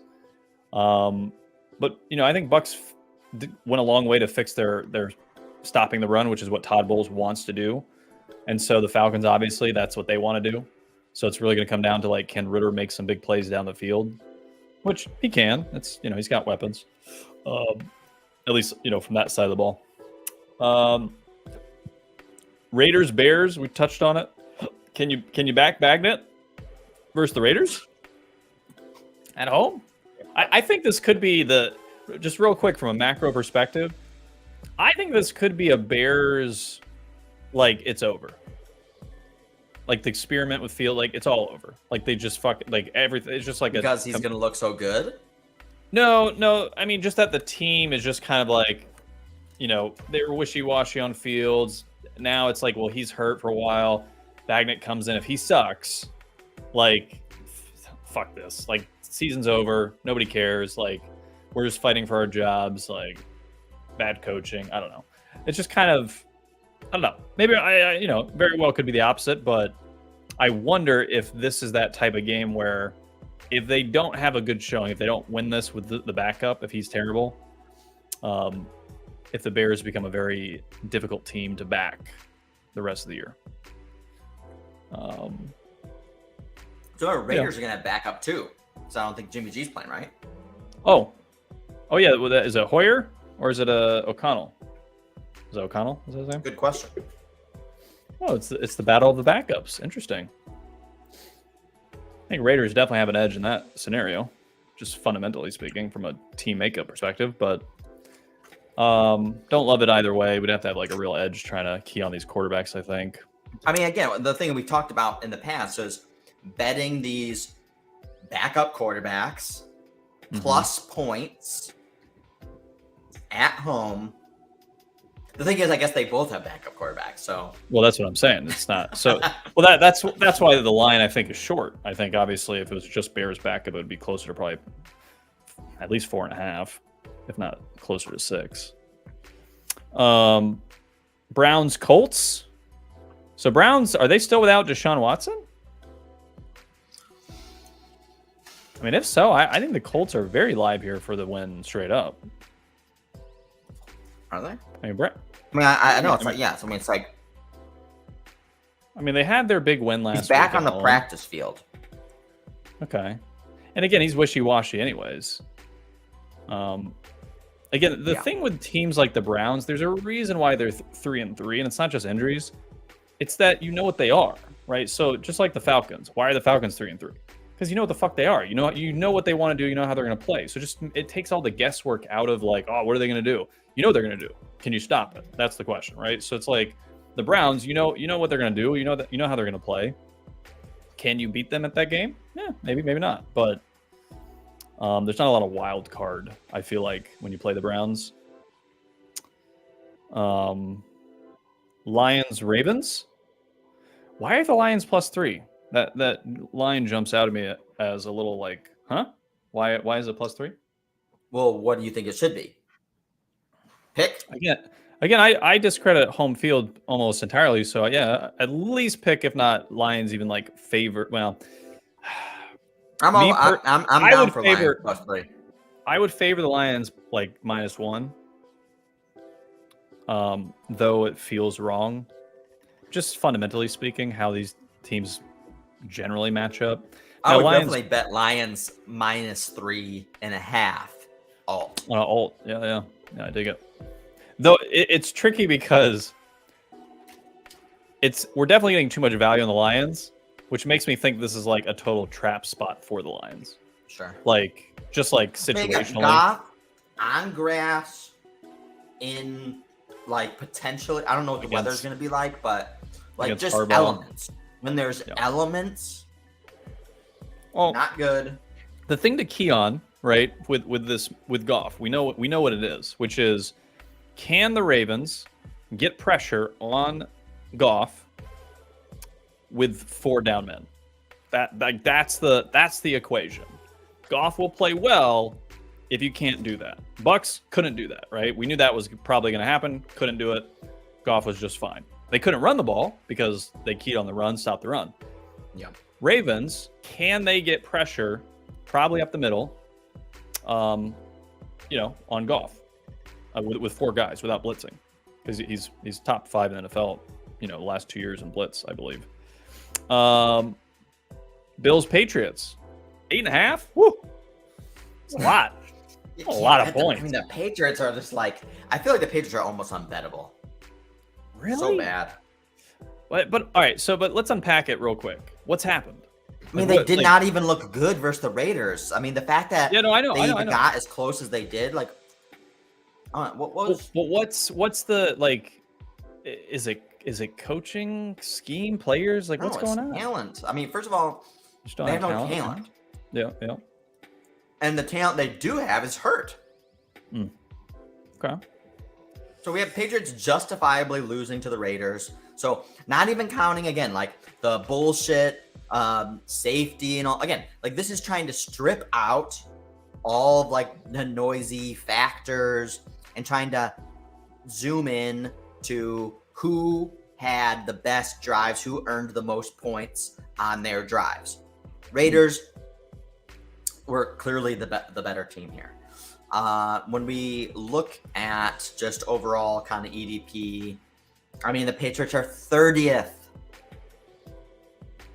So again, this is not something that we're still kind of testing it out, so we don't know the true efficacy of it.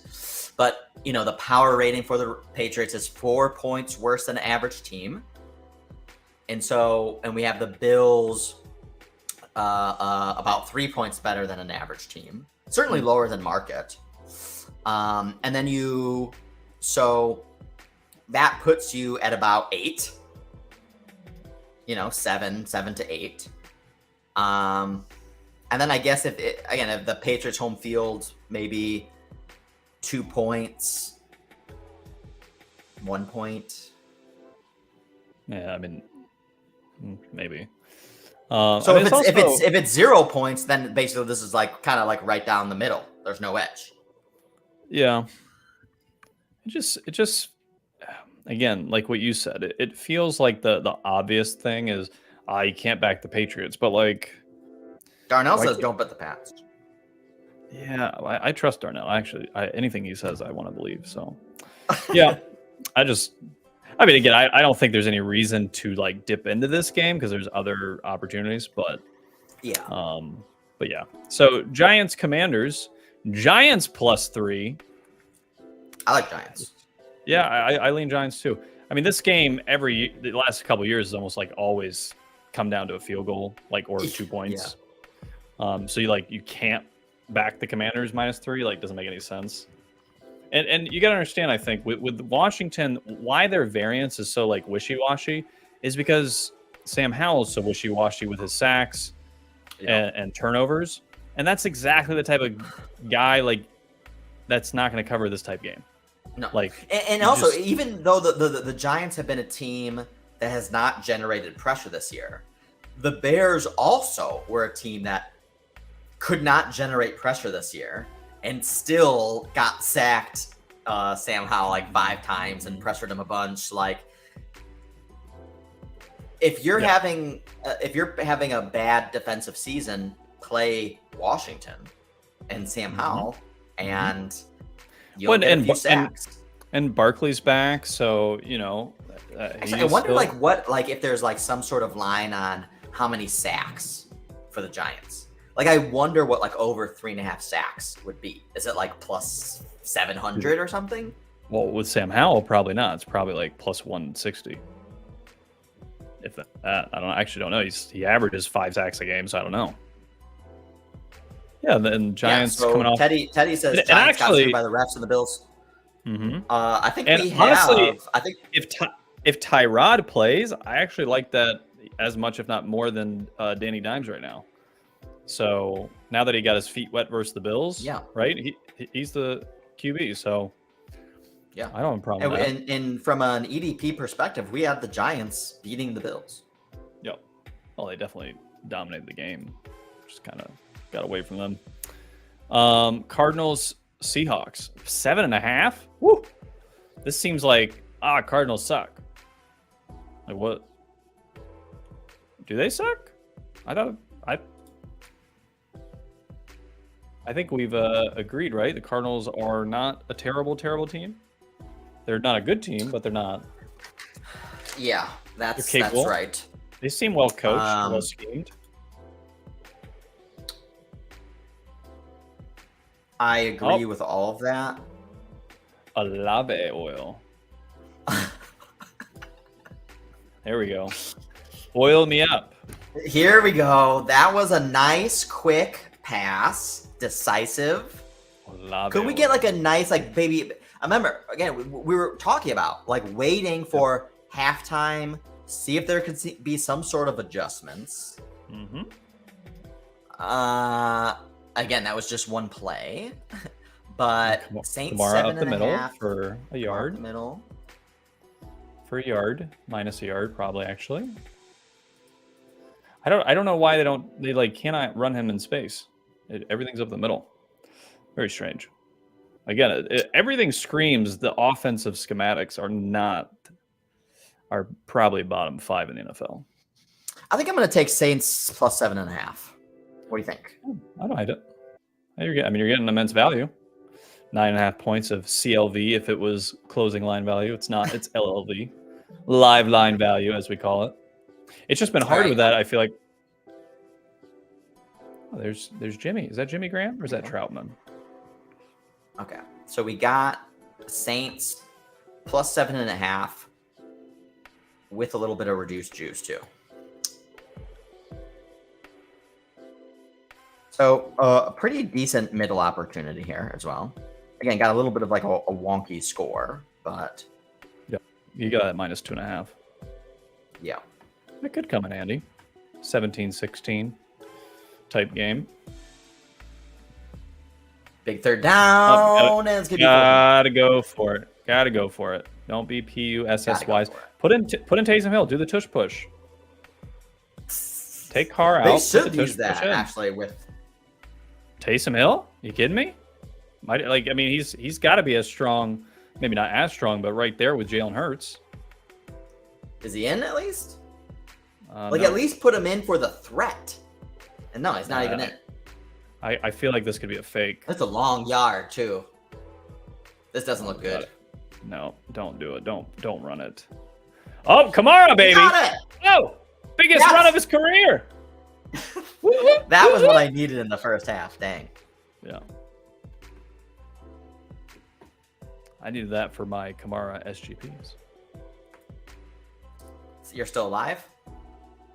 Well, as long as Kamara's getting the ball up the middle and running the ball, I'm alive. Oh, 9 for 26. I mean, you need 49. You're still alive. Got a whole half. Yeah. Well, he needs one more of those runs, though, and he's had only one of those. It's either 1 yard or it's that. And it's mostly 1-yarders. Here comes the dump off. Dump it off to Olave oil. That's not a bad guy to dump it off to, at least. Yeah. It's good for my fantasy. So I don't think I want to take Cardinals though. This I just have like a weird feeling about it. Like really? Yeah, it's not a good spot for fading the Seahawks off that loss last week. What about the Rams Steelers? Steelers +3. I think I like the Rams here. I don't probably have liked the Rams. I thought you were going to say but... Steelers. No. So I think Deontay Johnson is coming back. Oh, Taysom time. Taysom time. There you go. I like this drive. This is a nice drive. Yeah, looks a little bit more fluid. Down to 5.5 plus 250 money line. I got plus 233. They're dipping.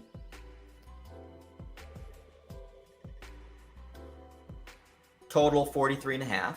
Oh, that's a little face masky too. Did they call it? No.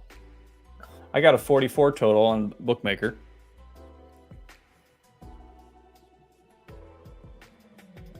Kamara's going to run it. His drops. Nope, they faked it. Double fake. Oh, that's what they were trying to do here. Oh, man, that looked like a potential disaster. But you see how... Is there ever a play that you're like, ooh, that was a nice play by the Saints? I think it's always just like, that was not a bad play. or that was a bad play. Either that was not a bad play or that was a bad play. Yeah.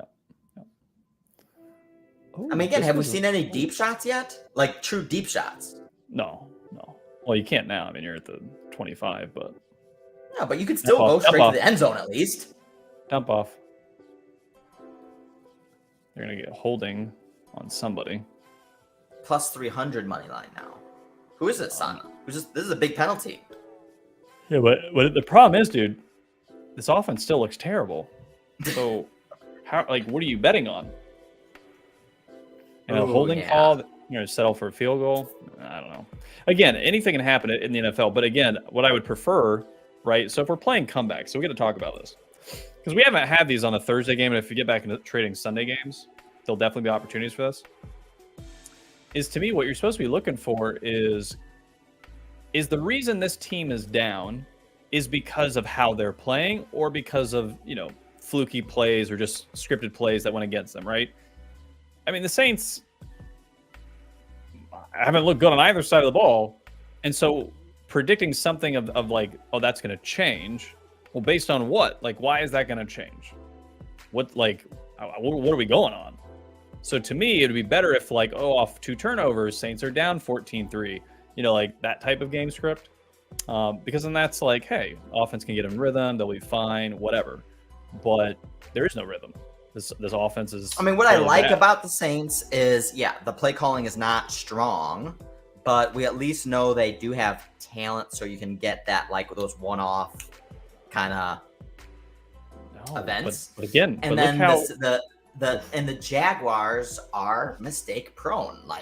I mean, I know we've already gotten some of those mistakes in our back pocket now for this game. But you need it both ways. Again, I'm not trying to make a case for betting the Saints money line or anything. But. No, I'm saying though, I would love an opportunity to bet the Saints if I saw anything from the Saints to bet on. It reminds me of Washington Bears. At least Washington showed something on offense. Yeah. I mean, Saints have looked miserable on every drive, regardless of their 6 points, maybe 9 points now. Legitimately 3 bad plays for every one okay play. It's just not. And they're down. So what are you betting on? What are you even betting on? You're basically betting that at plus 300, there's gonna be enough flukiness the rest of this game going against the Jaguars for me to have a chance to win, which is it's not a good bet. Yeah, no, I don't like the plus 340. So 42.5 right now, plus 340, back to plus 7.5. Going for the field goal, 4th and 10. He got it. Ugly. 17-9.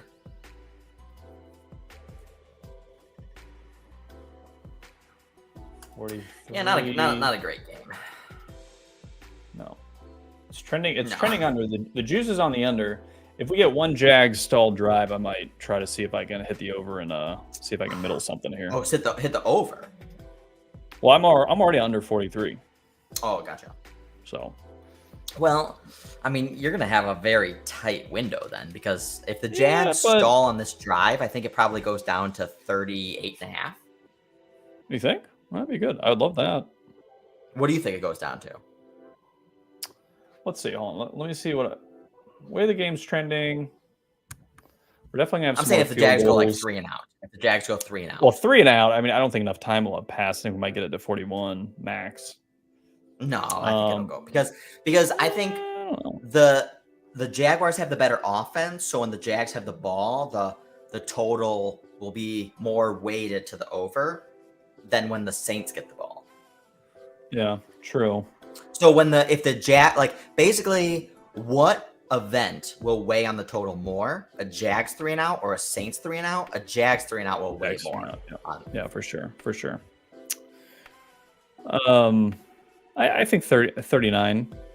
I don't think it's going to go lower than that. This isn't just from we're already at 26 points.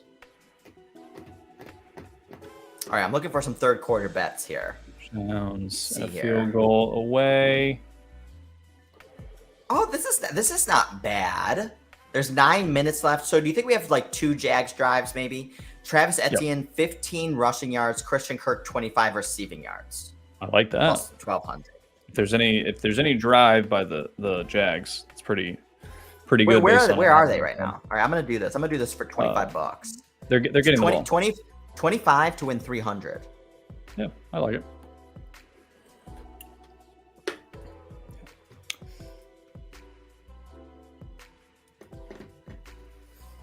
I don't mind it. Okay. So we got this. We got Travis Etienne, 15 rush yards, and Christian Kirk, 25 receiving yards in the third quarter. We have 9 minutes, 50 seconds to do it. Potentially 2 drives. 25 to win 300. Let's do it.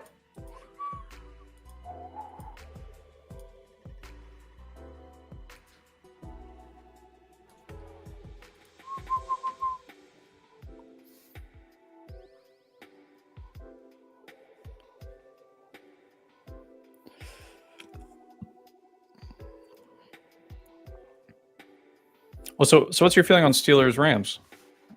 Got any juju? Also, yeah. So I just think that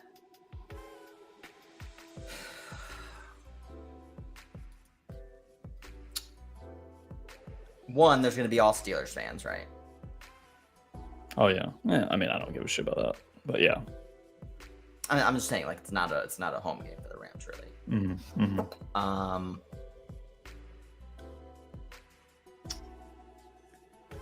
Nice. A flag probably on the Jags moves them back a little bit more yards to capture. Yeah, I probably would lean Steelers here, as ugly as it is. Okay. Interesting. Any reason why? Well, again, like, I just think the Steelers are getting healthier. I think there's like Restore the Roar was talking about in the Discord around how McVay's wife is like in laborish terms, and like he said he might miss the game.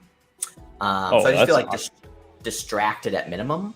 Yeah, well, that's Who is awkward. this? Calvin Ridley, he's alive. Yeah, is that his first catch? Yeah, one play and he checked himself out. He's like, I can't do this. He's like, man, I'm glad I didn't do any Ridley props. He's like, I bet on my under. Gotta get out of here. Getting too close. 2 catches. Too close. All right, stay out. Stay out. He's good. Why do you feel strongly about the Rams? No. I don't know. It feels like a very awkward matchup. So I'd have to do some digging to see if there's any edge either way. What about Chargers Chiefs? Chargers plus 5.5? I think I like Chargers probably. Yeah, back to the well. Back to the Chargers well. They do typically play the Chiefs fairly tight, just generally speaking, since the Herbert Mahomes era. Yeah. And Chiefs don't win by margin anyways. It's very hard to... We shouldn't have bet the Chargers like you need the field goal for Chargers. Like, you can't bet Chargers as favorites. Yeah. And then as underdogs, you need... There we go. Here. Come on, yeah. Well, 4th down. They got a punt here. Let's see if the line dips. Again, that's getting your 3 and out. Yeah. Let's see what happens. I don't think it's going to dip too far. I think it's too fast. Maybe 41 max, but I don't think it's going to go much lower. Because not enough happened. Are they going to go for it? No, not in their own territory. There's just no point. Again, you're up. Saints can't get a touchdown. Why would you go for it? True. They actually can't even get inside the 10-yard line. But here, look at once again, those scripted plays. They look like boom, hot knife cutting through butter, and now they've looked like the Saints. We're down to 41.5. Yeah, so you're right. You win that. Where's my money? Oh, 40 and a half. 40 and a half. Is there any SGBs being set up for the fourth quarter? Because we have a $500 allocation to me and the Discord that I will leverage to people accordingly over the next few weeks. Yeah, but I don't think I think starting next week will be a very starting week 8. We'll do a community sportfolio. Start allocating it over the course of the remainder of the season and start getting people to pitch you ideas. You're the sportfolio manager. They're the researchers. Who wants some of that action? Yeah. And, All right, so we got 41 and a half. Nothing good setting up here. What's a sweet middle? So 17-9. Probably another field goal by both teams. So we're at least 20 to 12. That's 32. One more touchdown puts us at 29 if they go for 39 to go for 40. Yeah, so I think if we can get this under 39, 38 and a half. That's still not a good, like, I think you wait till like 37 and a half. Why do you want to blow your good bet right now? I don't want to blow it. I want to protect. So don't make a bad bet. Like, dude, you want to get wait, what's your target? 39 and a half? Well, in this type game, though, where it's field goal heavy, not a lot of explosive plays, right? Yeah. I would target 36 and a half. And it's live to go into OT. Like, it's within that kind of like close enough to go to an OT and fuck you. Sure. So there's variables that, you know. So you think 37? If it dips below 37. Man, Derek Carr's passing yards 252. He's got 138.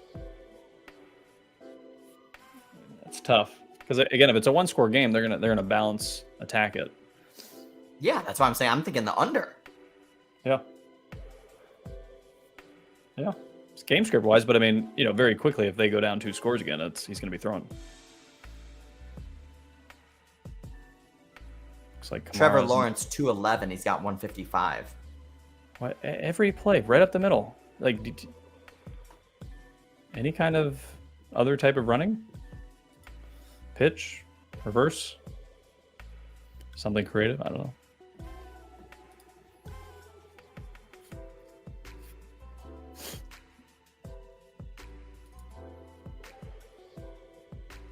No one's even blocking the.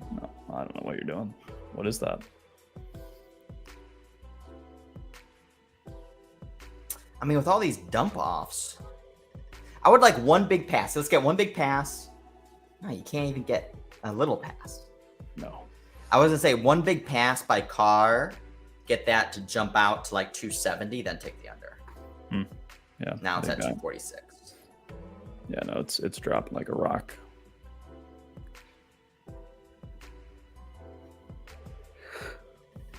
Ooh, Derek Carr passing and rushing yards. Like, Derek Carr's not going to rush the ball.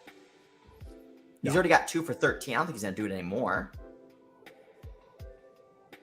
Plenty of time. Can't find anybody. Picked off. Oh! Oof. Looks like touchdown too.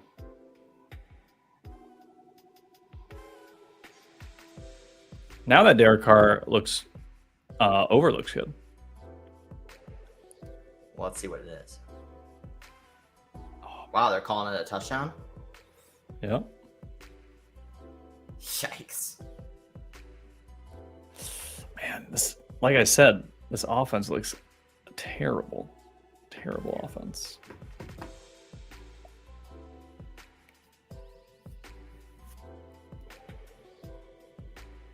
Man, it's like in triple coverage. What a fucking dumbass.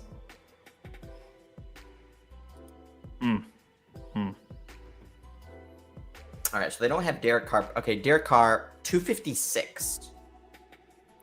Well, well, I mean, you're down 15 points, so now it's go time. And like we saw with Houston, when he got going, he was trucking it. But again, I mean, the route concept, I don't know what they're running. The only thing you might get is soft defense. And so, you know, there's still plenty of time. I mean, they're going to have 3 or 4 drives left in the game. I suck. That's what I heard him say. Is there any way they bench him? No, I mean, is Jameis Winston really going to be better? He'll chuck it.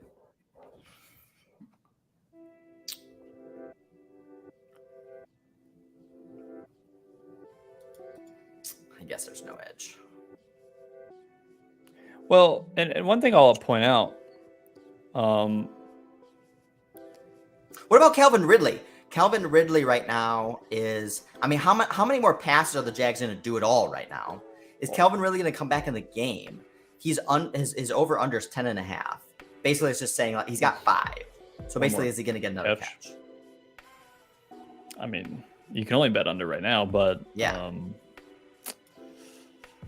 Yeah, I mean, you're basically, is he going to get a catch? That's the question. I mean, are they going to pass it anymore? I mean, you even look at Trevor Lawrence's pass yards now. It's basically 30 yards from now.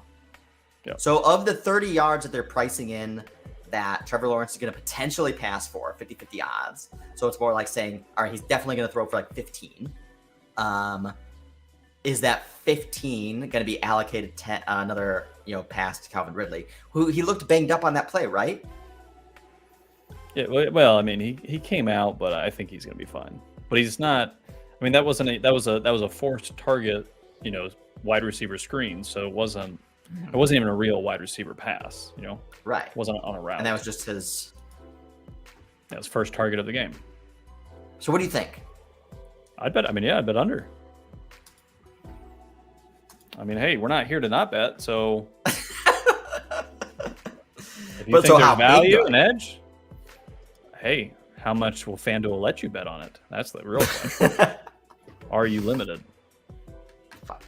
I got some good money on Jags -2.5, so let's do it. No passes to Ridley. The first pass. Ridley, 30 yards. But I mean, yeah, they have no incentive to do anything other than just sit on the ball now. Again, he technically can still get a pass as long as it's not more than 5 yards. Yeah. Oh, man.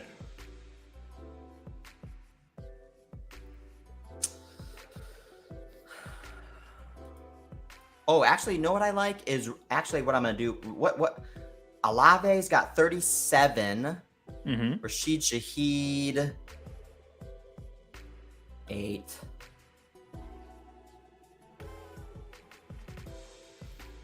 Like, what about Olave? I mean, he's got to be getting yards. He's got 37. Basically 70. He's -104 at 70 yards. I'm going to do over that. Like total for the game? Yeah. Well, they're going to be throwing it, so I mean, yeah, exactly. That's his top downfield weapon, so.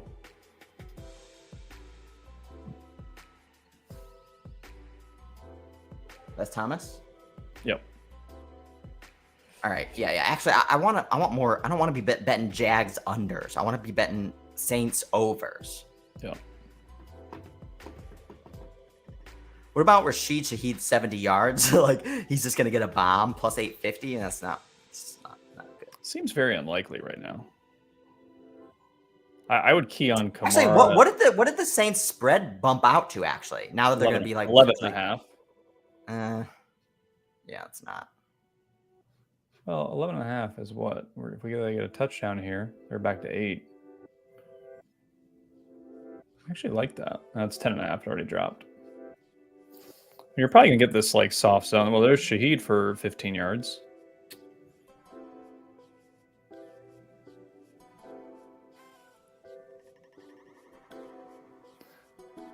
Carr's got that angry look. Little too late, Kari. Yep. All right, I'm gonna do Olave. I'm gonna do Olave 70 yards plus 110. Okay. I like that. Yeah, and that's 2 big catches down the field. I could cap it. Probably get a lot of soft throws, next 2 drives, but here comes the blitz. Over. Ooh, Taysom. I mean, they can just not go down the field, though. It's like, wow.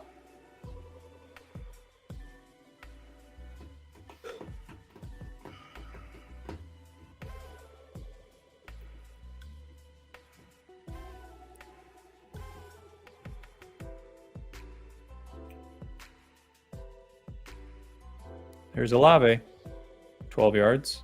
Nice. Easy out.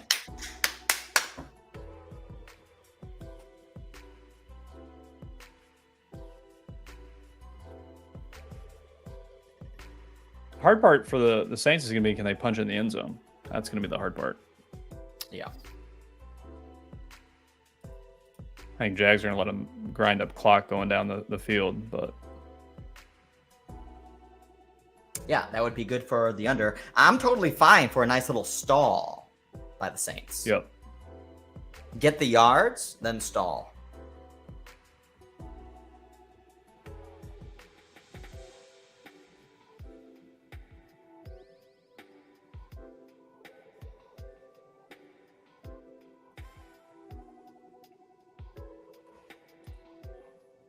There's just tons of dump offs to Kamara.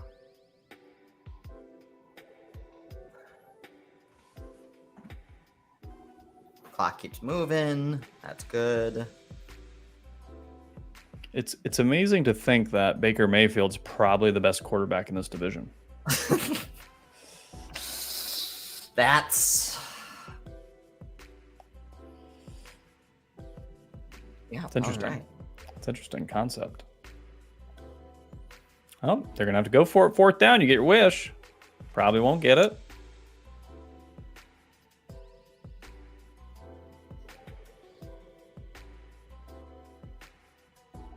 Stuff them.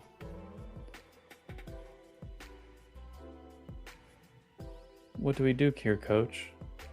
All right. I want to bet that he doesn't, like, the ball doesn't touch a receiver's hands. That's my bet. It's a pitch to Kamara off the edge. Why did it take so long to pitch the ball to Kamara this whole game? Yeah, that worked out, but I do not like long On fourth and 2 now. drawn out plays and pitching and running horizontally. Well, especially not on 4th and 2, but in general, to mix up your run game, it can work effectively. Especially with a guy like Kamara who can get the edge, even though he's a little slower than he used to be.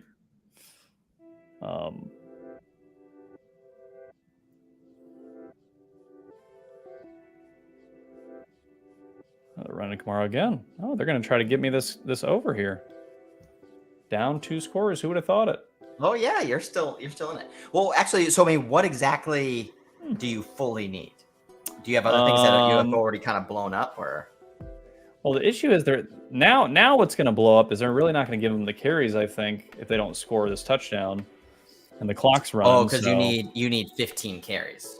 Yeah. The game script is way off the mark for us to hit his overs. If he's hitting, he's got 11 for 42, so it's Yeah. It's need 3 or 4 more carries. Which again, if this was a 1-score game, he's probably going to get it. But it's it's a 2-score game, so it is what it is. All right, so Chargers, Packers, Broncos. Packers, Broncos. This seems like a bit of a awkward game as well. Weird matchup. Are you buying that Jordan Love sucks, or my big question is Aaron Jones back? I've been saying this for weeks now. I said that with the Lions. The Lions game is Aaron Jones being back was going to be crucial, and he played 20% of the snaps or something. So,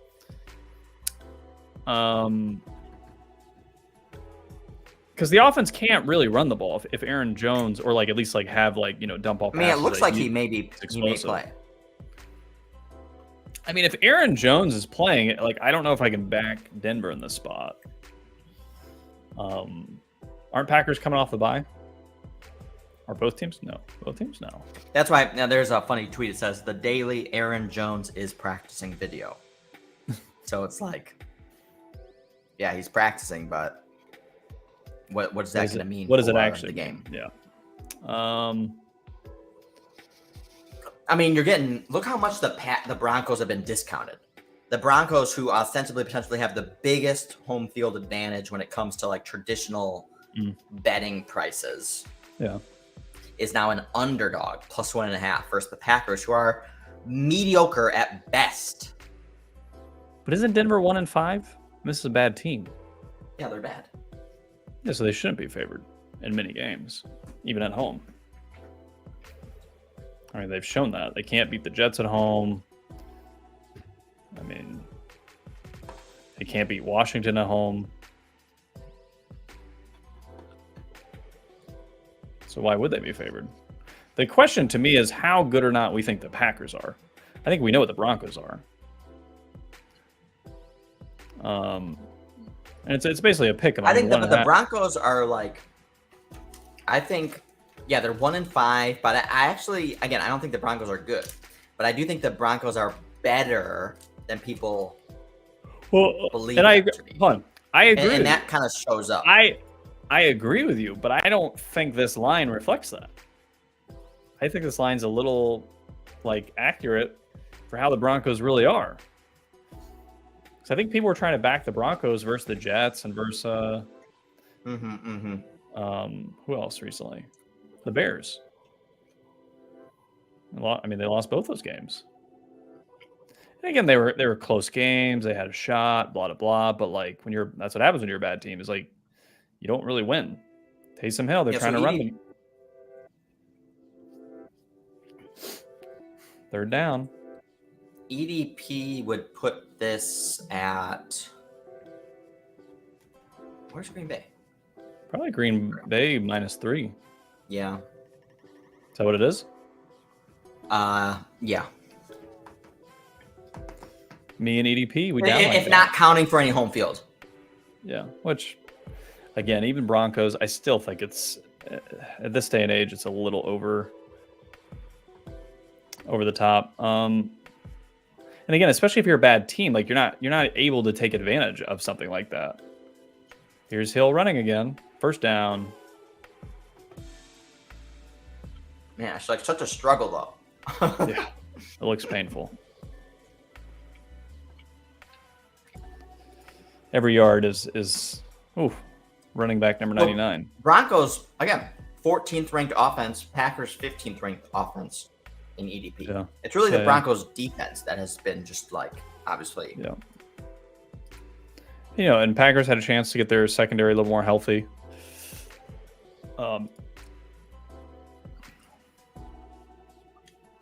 So much time. What are you throwing? Oh my God. He almost throws an interception. He's so bad, dude. I like watching Derek Carr is like watching paint dry. It's the worst. Like it's just hard to watch. Like I'd rather watch Sam Howell get sacked 5 times. Oh yeah, well that's exciting. That's fun. Yeah. Who does all of the Saints games this year, like the Saints are not a fun team to watch. No. Which is sad because like Olave and Shaheed and Thomas and Kamara should like even though that's Thomas why again they should just put Jameis win. I wish they had Jameis wins. Yeah. But again, I don't think they have the offense. Entertainment factor. Yeah. But I don't think they have the offense to execute with Jameis. They're just like schematically. Like, what is this offense? Let's look at these receivers. What route concepts?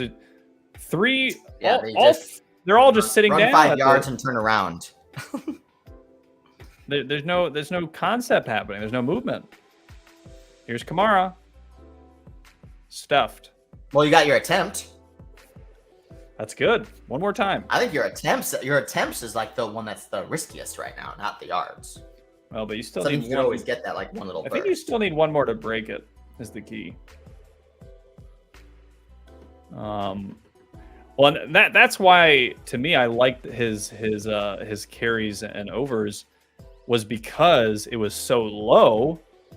To me, it was like it could go over even if the game script's wrong, which the game script is wrong, but somehow the game script's definitely wrong. Yeah, still live. So, they gave it to him again. And here's another.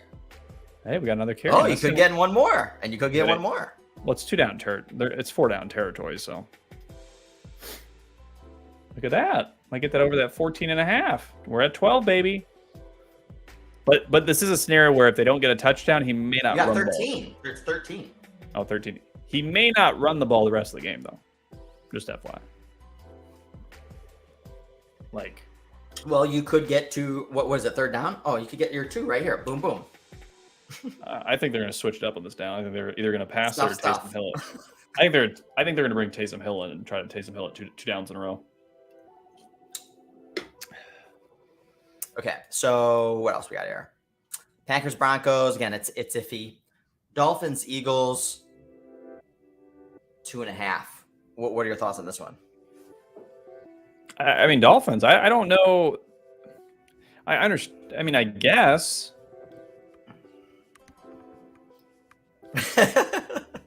I'm looking at the. I mean, it's Dolphins, I guess. No. I'm trying to understand the line. So, I mean, at -2.5, like, basically they're saying these teams are even. Where it's like the defense, like the Dolphins' defense, has been so vulnerable. Yeah. But I mean, they're not great. But remember what the Eagles. Dolphins' #1 offense, not surprising, but by a wide margin. So the difference between the Dolphins at #1 and the Chargers #2 is 0.6 EDP per drive. Which, to go from 0.6, you have to go from the Chargers at #2. So the separation between Dolphins and Chargers, 1 and 2, is the same separation between Chargers at 2 and the Jaguars at 17th. Interesting. So it's just like how much better the Dolphins offense is than everybody right now. Yeah, I mean, the question to me is, I think the Eagles are going to have an injury on the front line, right? Obviously, that's like their best part of their team is that front line. Plus, I think Slay might be out, which again, this is probably known if it is the case. I don't see how the Eagles are going to stop the Dolphins much. Dolphins may not be able to run the ball as effectively, which could hurt. But I mean, I don't think that matters with how the Dolphins like to run their offense and their route concepts with the injured secondary with the Eagles. And remember, Dolphins get the ball out quick, so it's not like Eagles have to get very fast pressure. So it's I mean, this is probably a game where you got to look overs and SGP over stacks and all that. Definitely, this is. Yeah, I mean, this screams all over. This screams like the most obvious over that I think I've seen for a few weeks. Like, this is the type where I think you can do the ones that aren't even correlated to like really boost your odds across. Do it across teams, which is the expectation that it still could be somewhat semi-correlated in the sense that if you think it's going to be like a game where you just need to keep trying to keep up with one another. There's Kamara, another rush. Yeah, we got a rush, but we're not going to get the yards now. How does he not punch that in? He really is. He's lost a step. It's pretty clear. No doubt. He's lost a step and a half for sure. Yeah. It reminds me of. Remember Michael Turner when he was for Atlanta? He was really good for like a year, and then he like fell off a cliff. Mm-hmm. Kind of what Kamara reminds me of a little bit. Like it's like clearly this is probably his last year as a starter in the NFL. Like as like this workhorse, ridiculous back. Oh God, what is this? This is not going to work. Not going to work. No chance. Oh, it worked. Shit, I was wrong. Well, that was the first time in the game I've seen the offensive line like hold blocks. That's true. Like Taysom Hill was just standing there being like, oh, where should I go? Okay, it's open. I'll go there. Makes me wonder if they're running the ball wrong. If the running backs are trying to hit holes too early, they got to trust their blocks getting open. Are they going for 2? I don't know. I like this number 99 playing fullback in the backfield. Yeah, that was a nice hole. Yeah. 49ers, Vikings.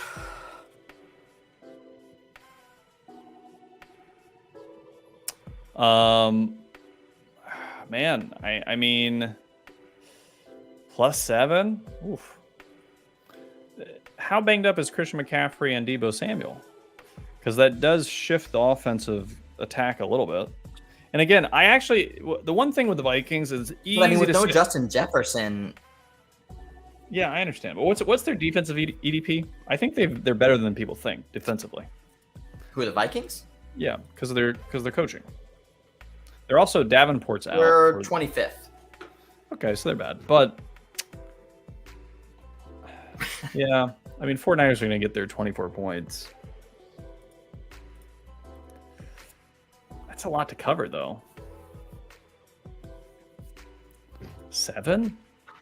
I don't know. When I saw this line, I was like, that's way too. It's just too high. Again, we think the Vikings are a 4-2 team if balls aren't dropped and fumbled. Yeah, and but again, they also don't have the Justin Jefferson and I mean, a key weapon on their offense. I mean, they couldn't get anything going versus the Bears. Yeah, that's true. Well, I read something that suggested they were actively they weren't trying to be explosive or anything. Like they were just trying to play tight to the vest because of the situation, right? Backup QB came in and all that kind of stuff. That's fair. The one bad thing about that Saints score too now is Calvin Ridley's fucking yards could be in play. Yep. Could be. They're gonna want to definitely get a first down here at some point. Let's just get a 3 and out. There's so much time in this game. That pick 6 really fucks shit up. Yeah, that's. Oh, there's Etienne. Big run. They're gonna milk this clock, get down to 7-minute mark, score, put the game out of reach. We get a lot of passing by the Saints. No more Kamara runs, and game will peter out. That's my prediction.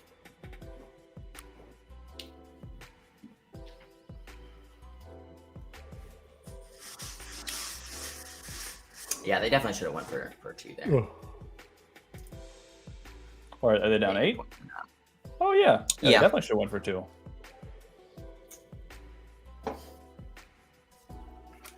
Oh, here comes the Ridley pass. Nope. Oh shit. Nope, he's running. Trevor's running. Yep, keep the clock going.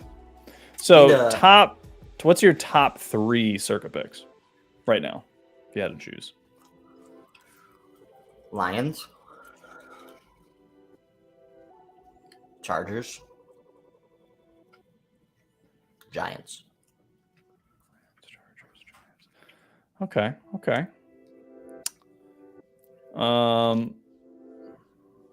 My 3 that are not those 3. What is there any 3? Your 3 don't overlap with that? Well, I don't know. I kind of just want to pick my 3 that are not that. Because I like those.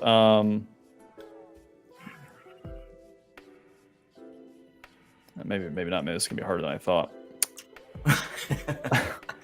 I mean, I'm okay, even if it's a trap game, Dolphins. I don't mind Dolphins. Colts.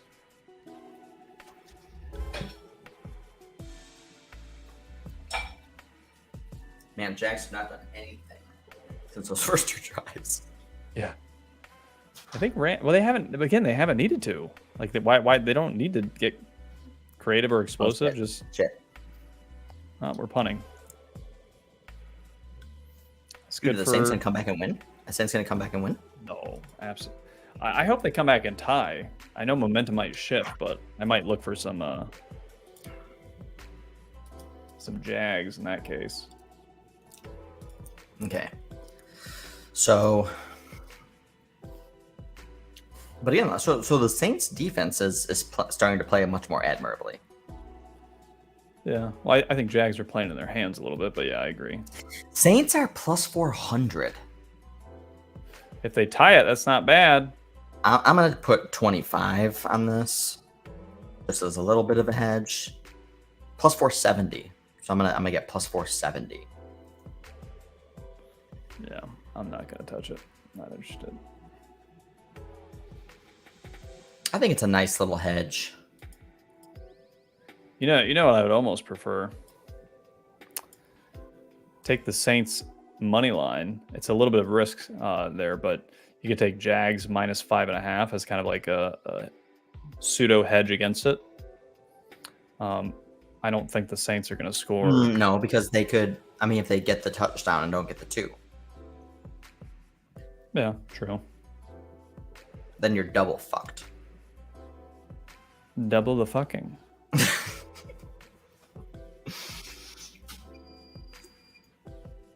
Well, yeah. No, you're right. 48.5. So if we get the Saints touchdown, we're at 40 right now. That's 46. Okay. If they get the 2 Yeah, it's points, gonna put me right at my under.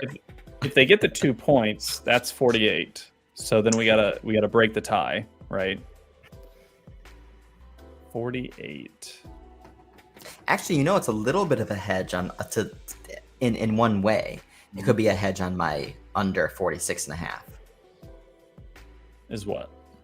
Plus minus 5. Saints money line. Saints money line. Oh, is it? There's a lot that has to happen for them to win the game. Well, if they get a touchdown and they get the 2 point, then that pushes the total over. Yeah, true. And then you could then hedge a little bit of the money line as well. Because, I mean, the money line is plus 470, so you have a lot of ammunition to play around with other things. Interesting. In fact, I'm going to take a little bit more 470 because I think the Saints, I think this 470 is going to come down. I think we could see Jags minus 180 again.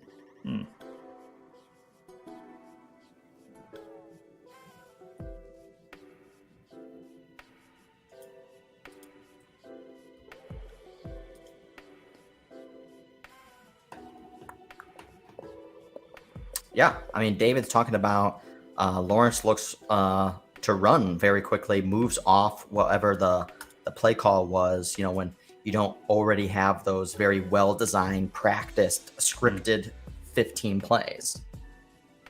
Yeah. And that's definitely, what we've seen. Oh, we got another Kamara carry. Dude, and you're no yards. We're not going to get Actually, the yards. this is perfect, though. I mean, if they get one more first down, I think you're going to get it. Your carries are done. Well, the carries, but there's not a lot of holes. Yeah, but see, now, I was most worried for you on the carries because you need volume there. Now you just need, one break. Yeah, we'll see.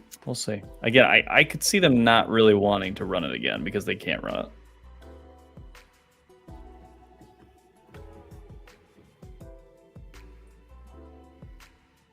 Shit, Saints out to plus 520 now. Yeah, probably don't get it. Third down. Oh, God. Why are you throwing that? What are you doing? What the fuck? What the fuck are you doing? Why do you suck so? Who are you complaining to? You threw the ball way out of bounds. You can't even be mad at anybody. You threw the ball way out of bounds. Who are you angry at? You should be angry at yourself.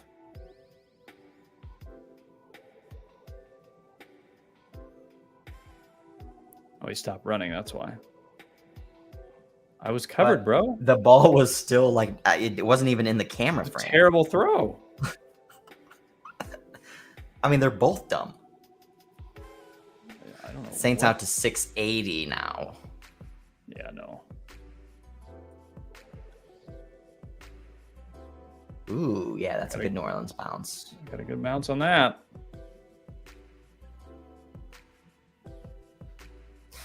Saints plus 7 I'm gonna do some Saints plus 7.5. Why? Some more Saints plus 7.5. You think they're gonna score another touchdown? Scoring that touchdown was the most painful thing I've ever seen. I know, but I think they're gonna draw it because also the 7.5 is in play if they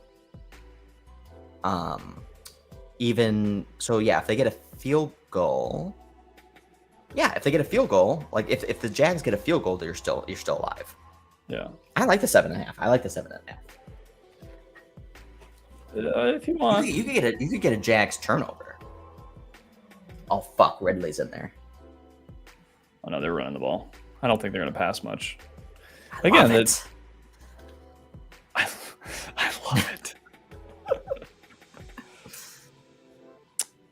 I mean, again, if I'm the Jags, I don't really need Dude, to I'm gonna do take. much. I'm gonna take a little bit more. Saints 7.5. And you got to remember, didn't the Saints get a big third down penalty that bailed them out last drive when they got the touchdown too? Yeah, I mean, again, it's just he's mad at that can all Olave. happen again. Derek, there's no one you can be more mad at than yourself right now, dude. No offense, but playing like utter trash. Shit. Uh-oh. Did he catch it? That's Ridley. They're saying he caught it. They're going to review it. Let's see. Did he catch it? I think he caught it. One hand. Two. Ooh. No, he's out. He's out. He's out. I think he caught it. He's out. Oh, fuck. This is going to be definitive. 1, 2. Oh, no, he's in. He's in. That's a catch. Are they going to challenge it? Challenge it. Got nothing Please to don't lose, challenge. Bogey. Please don't challenge. Challenge it. Do it. And that's a huge third down. That's in their territory. Calvin Ridley owners will be happy for their fantasy team. Nope, they didn't challenge it. Yes. Whew. Oh, that's not a pass interference. Give me a fucking break. Little short midget Agnew's like can't even Damn catch it! that You're ball. like 2 seconds ahead of me now. Nice. How does this happen? Oh, pass interference on the offense. You can't. I mean, it's such a bad. I hate when that. What I do hate in the NFL over the years. Wait, I've was noticed- pass interference on the offense? I think so. I hate when they bail out. Oh no, pass interference on the defense. Wow, that's a terrible call. When they bail out terrible throws because of like technically it was pass interference. Like a terrible throw, you don't deserve to like get bailed out. Oh, it was over his head. He couldn't, like, come on, just so stupid. Just hate when refs bail teams out. Oh, we're gonna get some Etienne now. Some clock running. But I mean, if you're the Jags now, they might throw it to Ridley because I think they can sniff getting that field goal to put the game out of reach for good. Yeah, not good. Which yeah,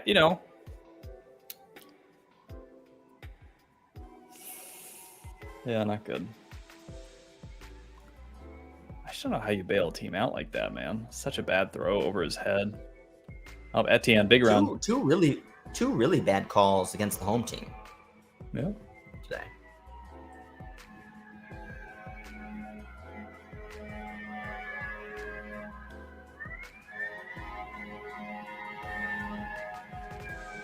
Big 3rd and 1. Yeah, they should get this. I don't think this is gonna be a hard one. Burn another 3 minutes off the clock. Might be 2 down territory. Yeah, I would go for it 2 times. Stuff him. He fell short. Oh, he's short. He's short. Third in inches. Well, it depends where he spots the ball. It looks like he scooted his foot. Wow. Yeah. Like, really scooted his foot up. He's like, Etienne, I got your back, buddy. Did a nice little slide job there. We'll scoot you 3 inches. Yeah. These refs have definitely been pro Jags. It's fixed. Down. He's way short. Yeah, he was a little shorter than what was placed. He's like, A for effort. Put that thing a few inches forward. I think they're just trying to draw him off sides. No. No, they stopped him. Dang. Big stop. Wow, Jags. Terrible play call. Dude, my 7.5s and Saints money lines are in play. Doug Peterson has Trevor Lawrence. Why not just do the tush push? Doesn't make any sense. You don't have to do the tush push. Just do this Tom Brady fall forward. It's just do coaches not watch other teams play? Like, I don't understand. The easiest call in sports right now. Well, especially against Peterson. That's what I'm saying. If anybody should know, leg hurt. Like, this is the NFL. You gotta play hurt. Too much money at stake. We got overs. We need points. No, but we have unders. We have unders, actually. It's actually good for us. Oh, dude. Saints plus 4.5. I don't know. I don't know if they're going to cover it. I don't think they're going to score a touchdown. I just don't, like, it's so hard for them to score. It's so hard. I mean, I think they can do it. Again, they haven't had like a breakaway play that is capable of doing. Because they don't have it. They don't have that. That doesn't exist. I'm just saying, but they have the talent to execute on that. But they don't. Because They have Derek Carr's their quarterback. And I don't even know who the OC is, but he's definitely not going to be the OC next year. Terrible. Terrible play calling and schematics.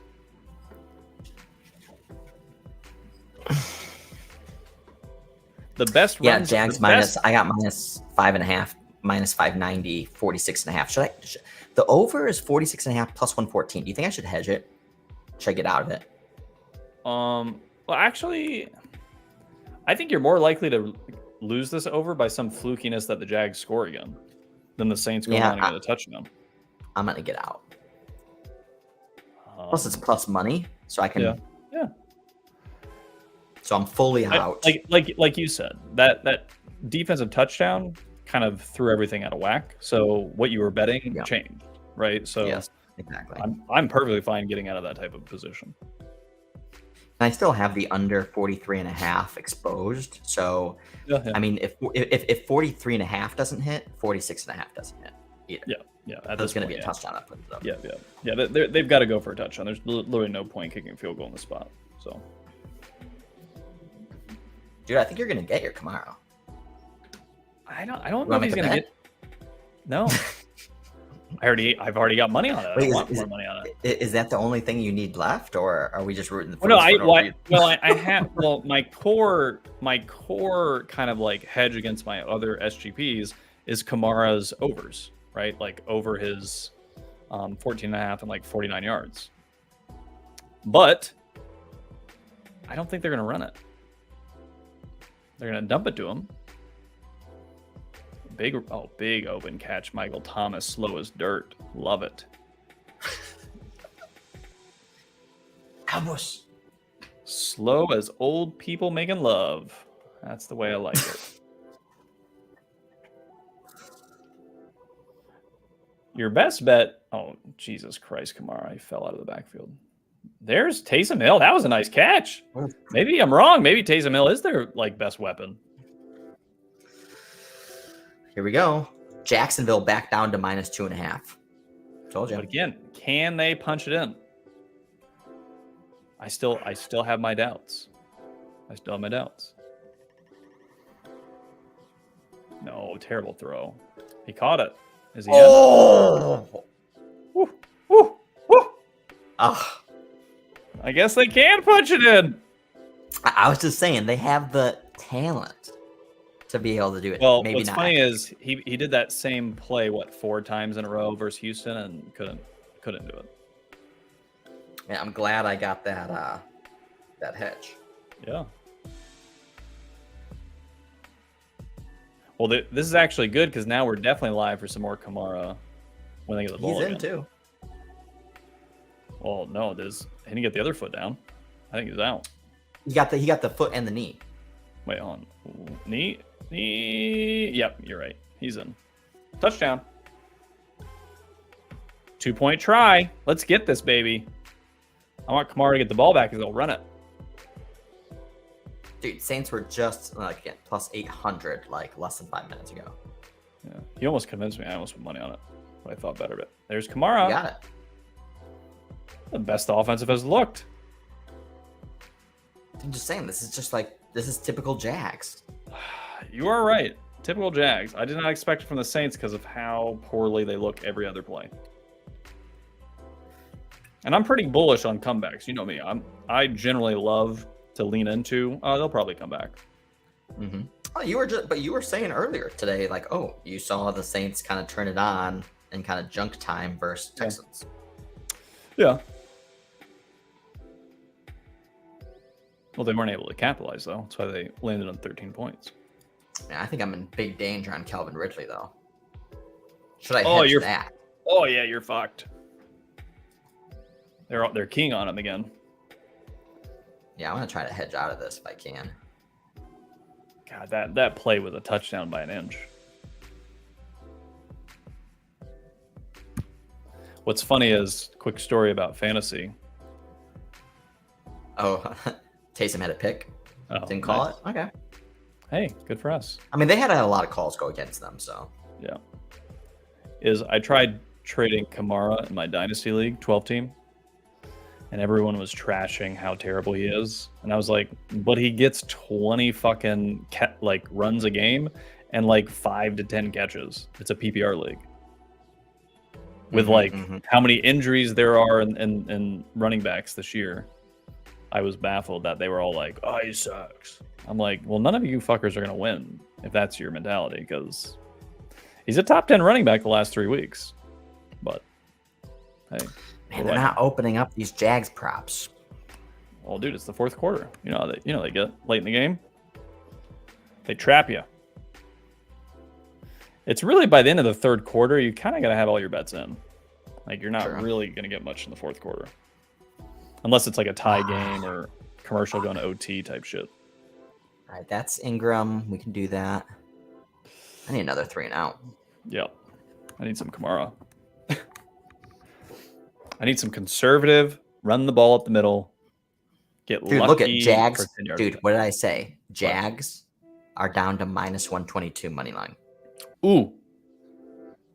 I might have to hit that, to be honest with you. I do not trust. I want to do some Jags money line. Nope, not accepted. They said, get out of here, douche.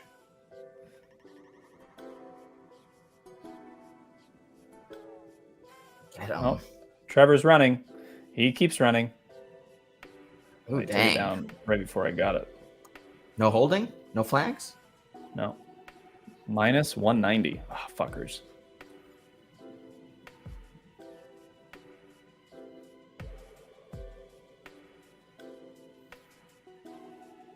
How's my knee now, bitch? You doubt me, I run.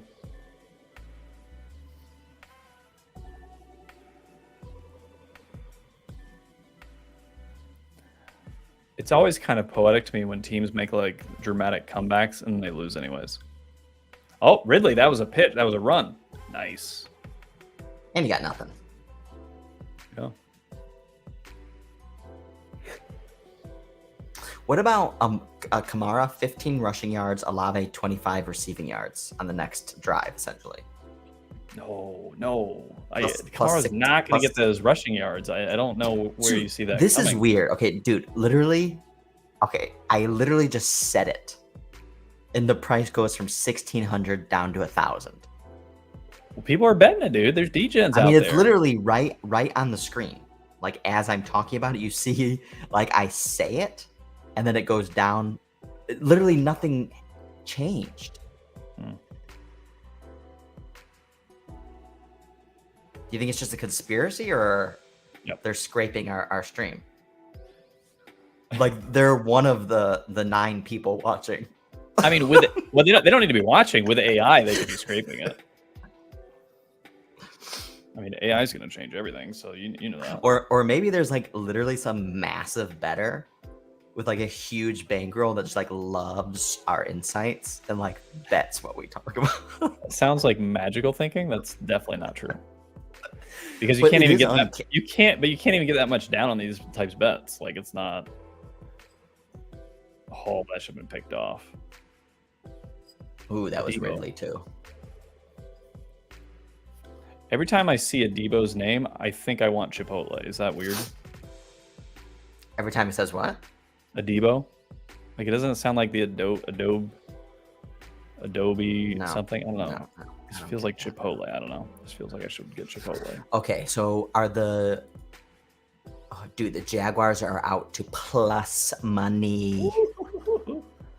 Well, I mean, they could milk the clock, one explosive play to kick a field goal to win it, even though they don't deserve it. God, the Saints are such frauds, man. Oof. Who do the Saints play next week? All right, see, now I'm thinking about potentially getting some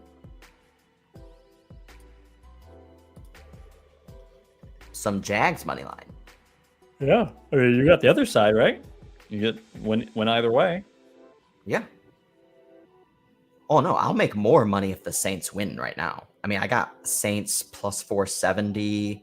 I didn't even put all the bets that I have in here, but I have them at the 7.5 is that's good. Well, that's 700.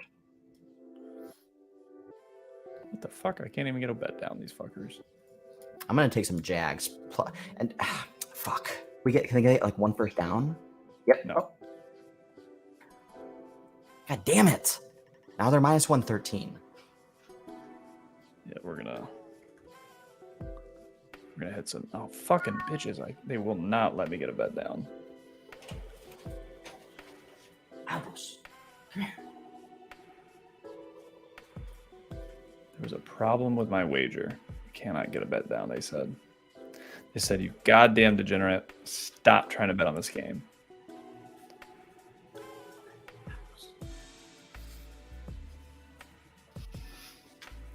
Third and 4. I think I want to do Jags. I think they can get it together.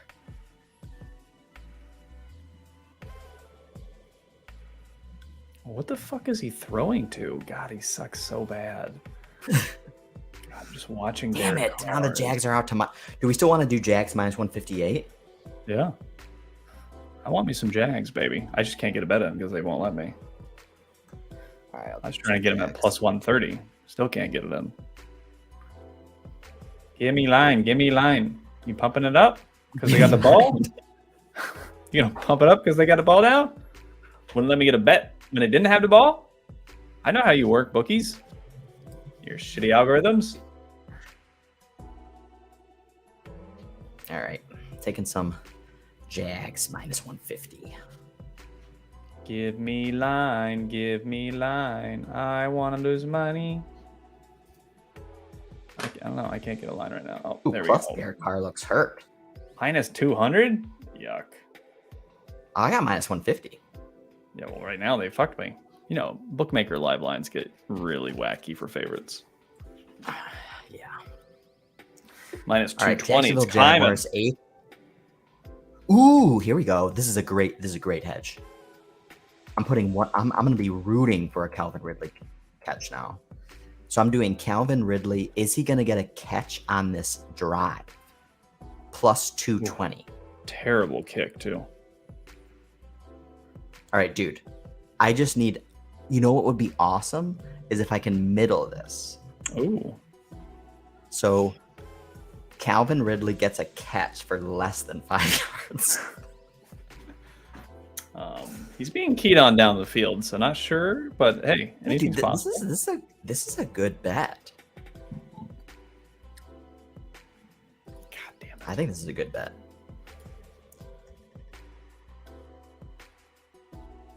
Ridley, so I'm typing this trade in. Ridley catch on 11th drive.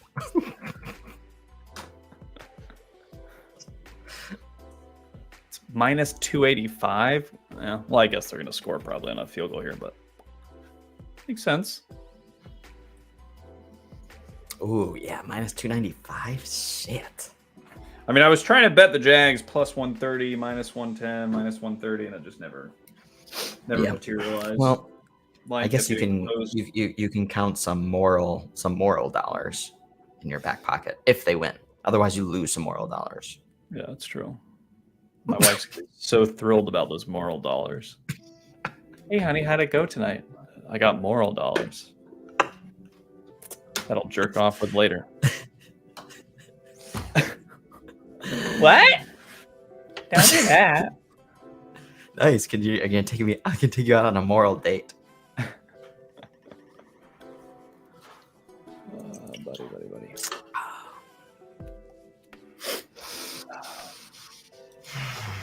Okay. I mean, at plus. Yeah. I mean, it's good. I got my 460. My under 46.5 hedged. That was nice. I mean, if the Jags can win by a field goal, that'd be a sweet middle. Sweet ass middle. I like that.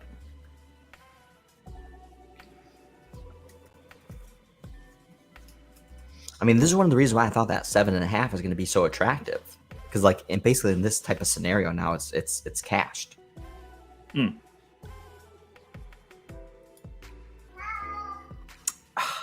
right, let's get this Ridley catch.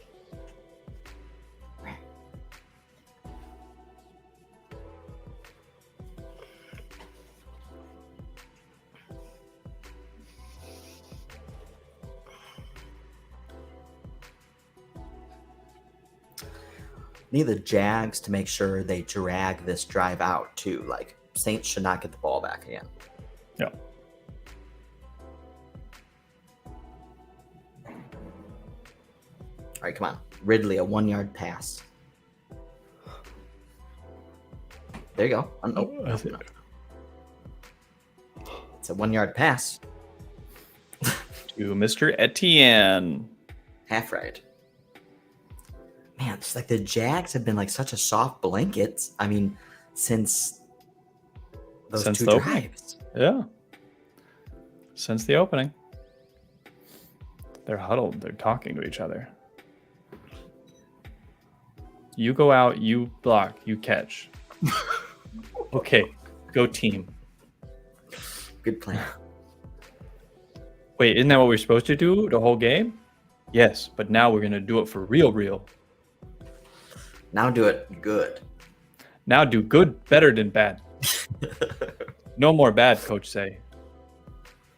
I think that's actually how Derek Carr talks. My brother got sacked 45,000 times when he played NFL. Now I get sacked and don't know how to throw a ball. You help me. Run left. I throw you ball. Out of bounds. Somewhere. Somehow. What's going catch. on? I don't know.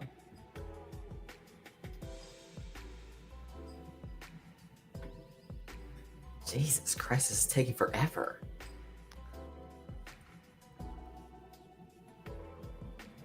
Yeah, this Jack's is still minus 250. I must stall here on the second and 8. Incomplete, maybe? Ridley. No, that's Kirk. Big first down. Oh, big first down. Big first down. And God damn. Overs. Did the lineman just make out with Lawrence? Oh. That fucks your... Well, no, you got 7.5 though. Right? Yeah, but I'm still exposed on my Ridley. How did he... Man, what a terrible... Like, he looked like he was running in slow motion and no one could get him. Yeah, he just had the angles. Oh my god. Where's Tyrann Mathieu at? I don't know. Well, it gives us plenty of time for some more Olave and Derek Carr and Kamara. Oh, true. I forgot. I need Olave still.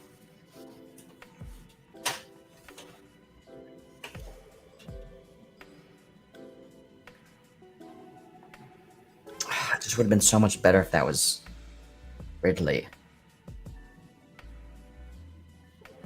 I mean, I should be good on the Ridley now, right? Like, I mean, not if the Saints tie it.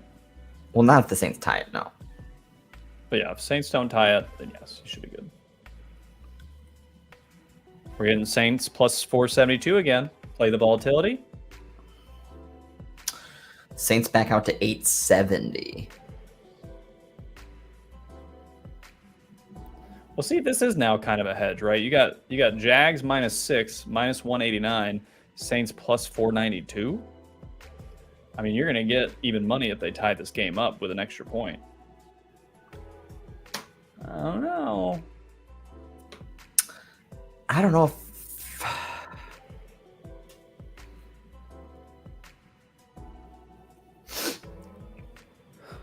4 down territory, 3 timeouts. Let's see. see if I can do it again. He's pointing. Derek Carr's pointing. That's a good sign. Ball go there. We catch it.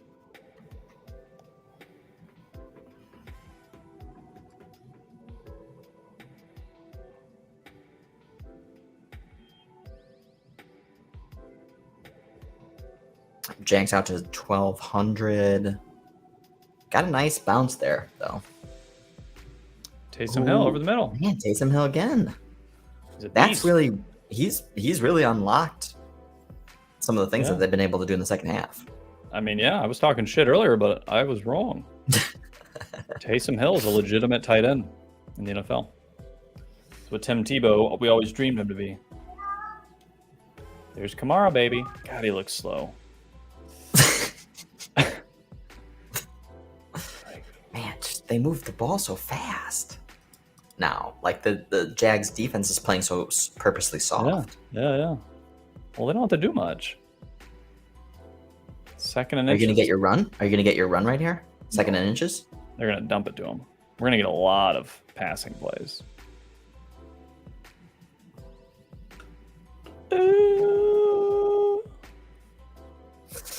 All right, as we go to the 2-minute warning, what are your 5 circa right now? I'm probably gonna agree with your 3 because I actually like those. So let me pull back up. All right, my 5 right now would be Colts, Lions, Giants, Chargers, Dolphins. Colts. You like Colts? Yep. +3 at home. I think we know what the Browns are. I think this is... I mean, the Browns offense is going to do a whole lot in this spot, I don't think. So give me the points and, you know, Colts able to kind of play the Browns game and beat them at their own game. What were you saying about the Falcons one? I mean, I don't really have a lean either way. I think the Bucs figured out how to stop the run better. Obviously, that's what Atlanta likes to do. So I can't really back the Falcons here, but I lean the points. I don't know if I can back the Bucs giving up any points. I don't hate the Bucs. I lean the Bucs straight up, but yeah, I'm just giving up the points I don't love. Raiders are down to 2.5. Yep. People excited about Tyson Bagent. Tyson Bagent. Here comes the blitz. Here comes Rashishi. What about Steelers? I think we do Steelers. You think? You like Steelers that much? I just think it's like off market. It is off. Well, for Circa, we got to get anything creative, so I'm not against that angle. You're getting 3 points anyways. Like you said, you're going to have a home field advantage for the Steelers in LA. I could see it. Oh, we got to run. Oh, we broke it. Oh, dude. There we go. So what does this get you now? Let me see. I got to pull it up.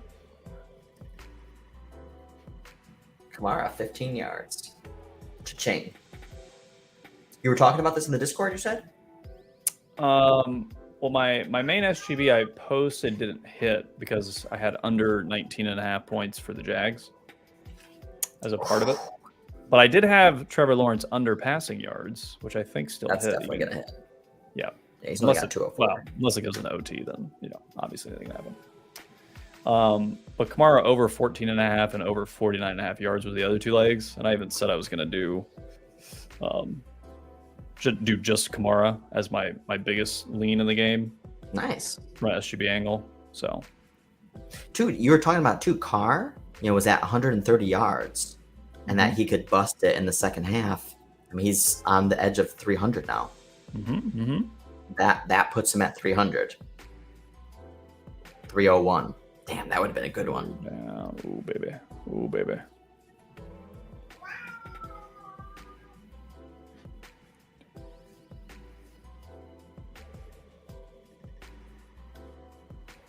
Man, Olave's got 14 targets and 7 catches. Well, that's Carr. They're terrible.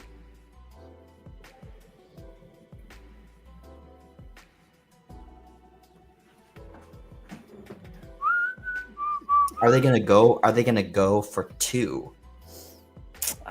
I mean, it is a short week. I think on the short week you should.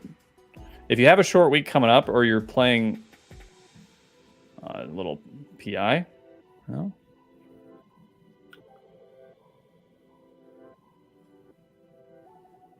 Why don't you?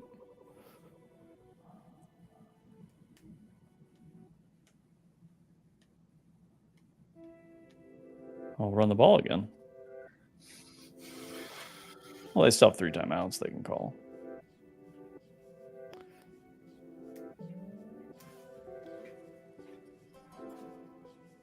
Big.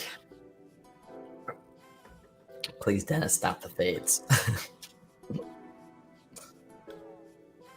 God, Carr, you suck so bad. Overthrew Taysom. Who's hurt? Oh, Carr's hurt. Shoulder again.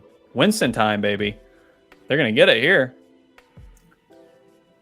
He looks in like such distress, his face. God, he always looks distressed.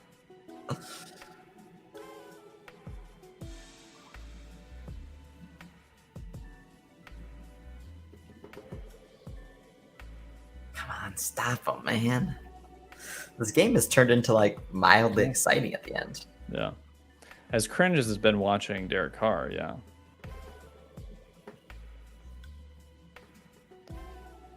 He always looks depressed. He always looks like he's like doing us all a favor by like playing quarterback. Here I go again, being awesome, but not really. Like, do you think guys like him know that he's like not a top 10 quarterback? Like, do they look themselves in the mirror and go, you are not great, but you are good enough to make money playing quarterback? I think Derek Carr thinks of himself as like 2016, is it? Derek Carr now? Jesus. Yeah. Like that one year where he had like Pro Bowl. Yeah. That 1 year. And then he got, yeah. Yeah. I think he still thinks that he's him. But you got to have that kind of confidence to like be able to like be, touchdown. Oh, he drops it. What a dumb dick. Get him out of here. Who is this guy? Is that Troutman? If this was a third world country, you may not make it out of the stadium.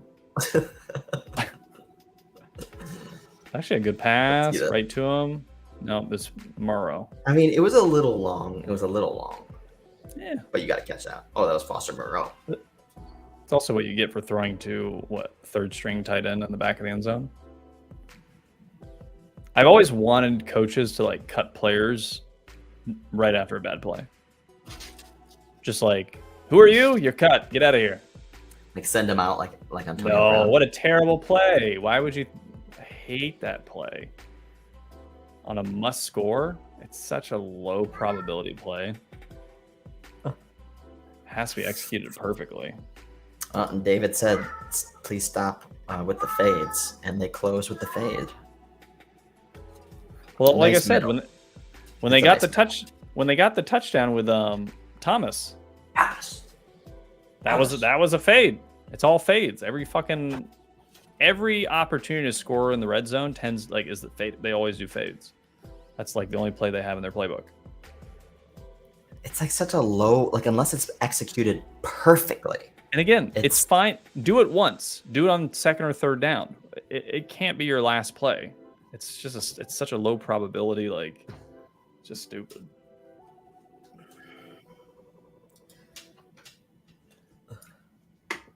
Dumb. David, were you rooting for the Saints? All right, get this kneel. Oh, and I mean, again, I hedged it, so I didn't make any money. But the Ridley, I didn't get hurt on the Ridley. Oh, good. He's crying. Cut him. Cut him. I want the coach to say, as he's going to the locker room, he's cut. Yeah. And then they go, who? You go, you know who. And I'm suing you. How does Derek Carr sleep tonight? Well, he makes a lot of money, so he's probably okay. But He's definitely fine. you know what's interesting? I think people thought Kirk Cousins was Derek Carr, but Derek Carr is what they thought Kirk Cousins was. Does that make sense? Yeah, Derek Carr is like a lower tier Kirk Cousins, but certainly in the same tier. But Kirk Cousins gets talked about like he's Derek Carr when he's actually like an tier above Derek Carr. Yeah, agree. That's the irony.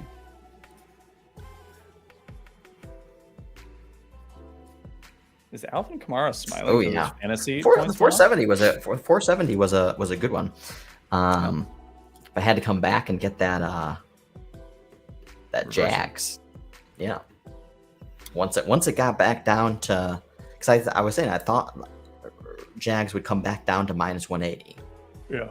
And it went all the way down to plus money. I know. That's when I tried to get it. Yeah. They bought the momentum swing. I didn't buy it. Saints are terrible. But that was pretty good. That was pretty good.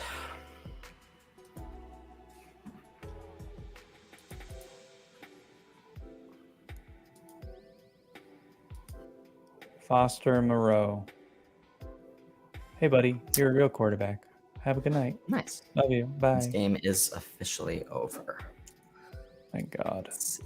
If I have to watch Derek Carr play quarterback again. Again, it turned out not to be not to be that bad. Oh yeah. So I got the Saints 7.5.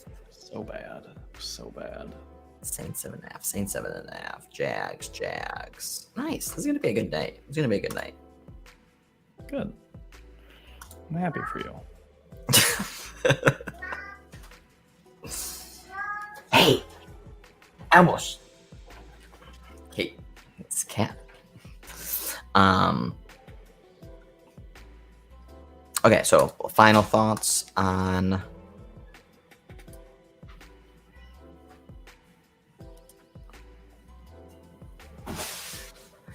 Circa.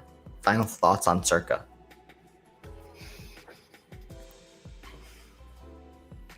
Doing Lions, Steelers, Chargers, Giants, probably Dolphins. And again, I'm not afraid of Vikings. I don't care that they're playing the 49ers. I think people are scared. Maybe rightfully, but I'm not scared. I think Vikings can win that game. I understand. Even without, okay, yes. Okay. Again, I especially if C-Mac's not playing. Because again, the whole thing on the Niners offense, they got exposed, right? Everyone's been waiting for the Brock Purdy to have a shit game, which obviously was versus the best defense. Yeah, exactly. I understand that. But it does help write a script for how teams can at least approach trying to beat the Niners, which is how do we fuck with Brock Have an Purdy? elite defense. How do we get talent? Is how you beat Brock Purdy. No, I mean Niners are gonna get their points. I mean, I think Vikings can get theirs, but I don't think it's gonna be 34-13, like 27-20 in that ballpark. Also, you're looking at a team like the Vikings who have been very mistake prone this season. Yes, fact. Do you want to? And also, this is another Monday Night Football game. Fuck. Where we're like 0-10 on the season, even though there's only been 6 of them. Yeah. How is doesn't matter really, but how has Purdy performed in prime time? Because he's only had like 10 games. I don't think it. Because the talk's going to be, it's Kirk Cousins' primetime game. He's going to suck, right? Like that's kind of like the narrative that people love to use. Yeah, that's true too. But what about Purdy? But that is true. Yeah, that's generally true.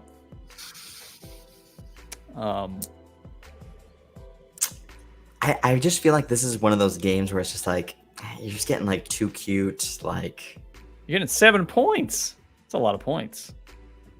At home, Monday night. 49ers just going to wax them? I mean, 49ers can run the ball, and Vikings. The Vikings are waxable. Without JJ, yeah, that's probably true. But they haven't got waxed all season, right? I mean, I don't think. So, well, real quick. If the Vikings were even 4-3, would you like the +7? If it wouldn't be +7. No, I don't care about the record. I'm not. I know, but I don't even know what the Vikings record even actually is. What is their record? 2-4, I think. Yeah, so I don't think about their records. Like I don't think about the records. I'm just saying the line's probably a little inflated because of their record. Is my point. Oh, look at Dan's back. He waited till the game was over. Dan is correct. The offense did look bleh. But you said that was by design. But I think they were, didn't need to get too cute. And it was the first game without JJ. So, you're going to have probably a little more vanilla schematic game plan and kind of break players into new roles type stuff. Okay, Dan's been here. Dan's always here. Mouth off. Dan is the man. Oh, Ingram's making out. Nice. Now we're getting a real show. This is like, wow, man. All right. Get it, son. Derek Carr over 300 yards passing again. Also, I don't.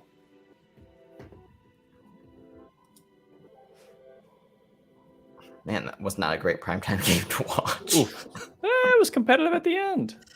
Yeah, but it was like a very lukewarm, close game. Like, if you haven't watched football and you watch this, you'd be like, oh, okay, I see why people like it. But people that watch it all the time would be like, this is a terrible game to watch. Yes. God, it was so bad. Oh clunky. Yeah, nice. So I made $500 tonight. Good.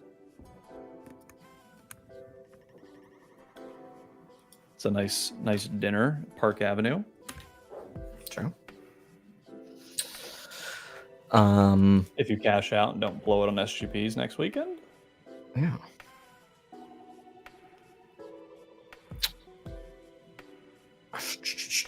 So I wouldn't mind doing Bucks. Yeah, I mean, I definitely can't back Atlanta. I hate Desmond Ridder. It's probably a bias at this point. I hate him so much.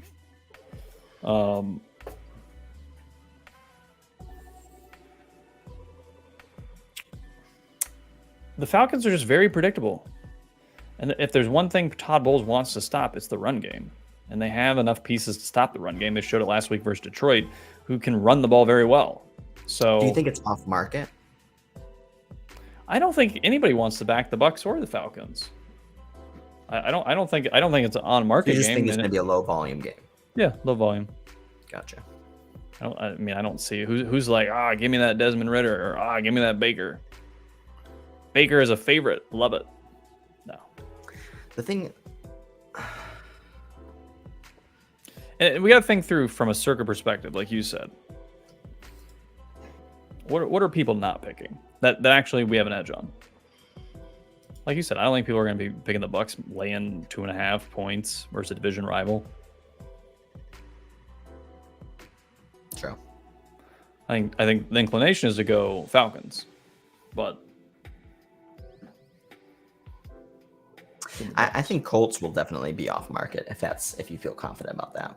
Yep.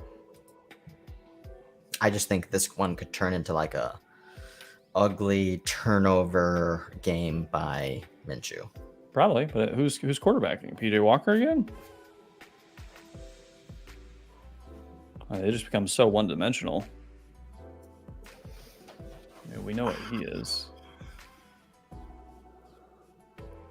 Ugh.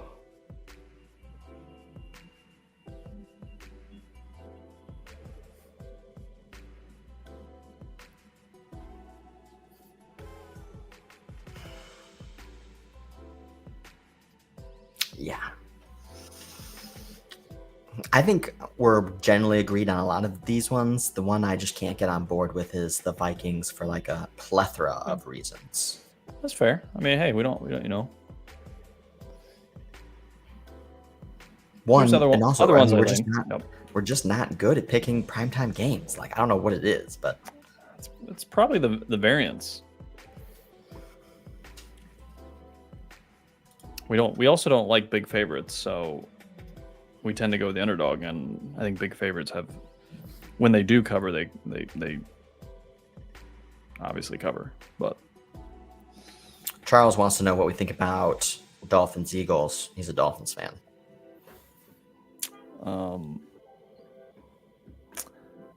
I mean, with the quick passing game for the Eagles, of the Dolphins, even if they get stopped in the run game, I don't see how the Eagles are going to slow them down with the banged up secondary. So Dolphins are going to get their points.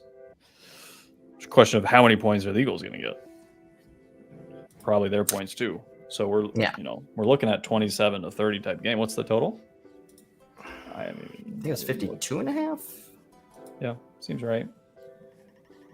I mean, the only thing that obviously can do the overs is the whole game script. If the game script is dragged out, a lot of runs, Jalen Hurts RPO type stuff, not a lot of explosion plays. But both these teams like make explosive plays because they have players that create explosive plays. Yeah, I think what we were talking about earlier. Oh, this is 50. It's 51.5.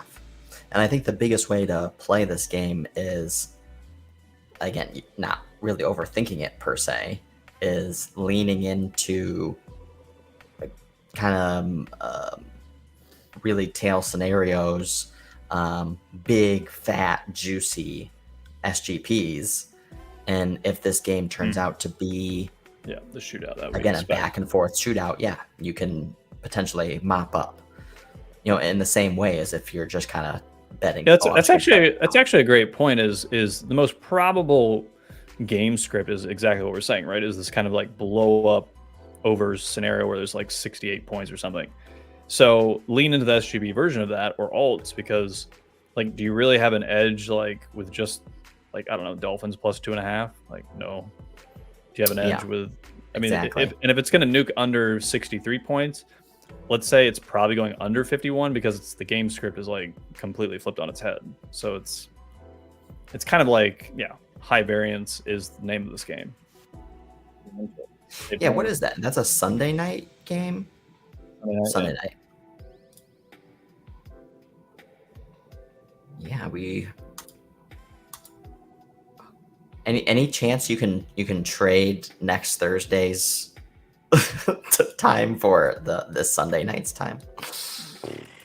Maybe, because that would be a good game to, like, as Charles mentions, like that would be a good game trade. Yeah, game to trade. Yeah, maybe you might be able to swing it. Alt total over 72.5 is plus 1,000. That's a big total. I mean, that's 30 over 82.5 plus 3,500.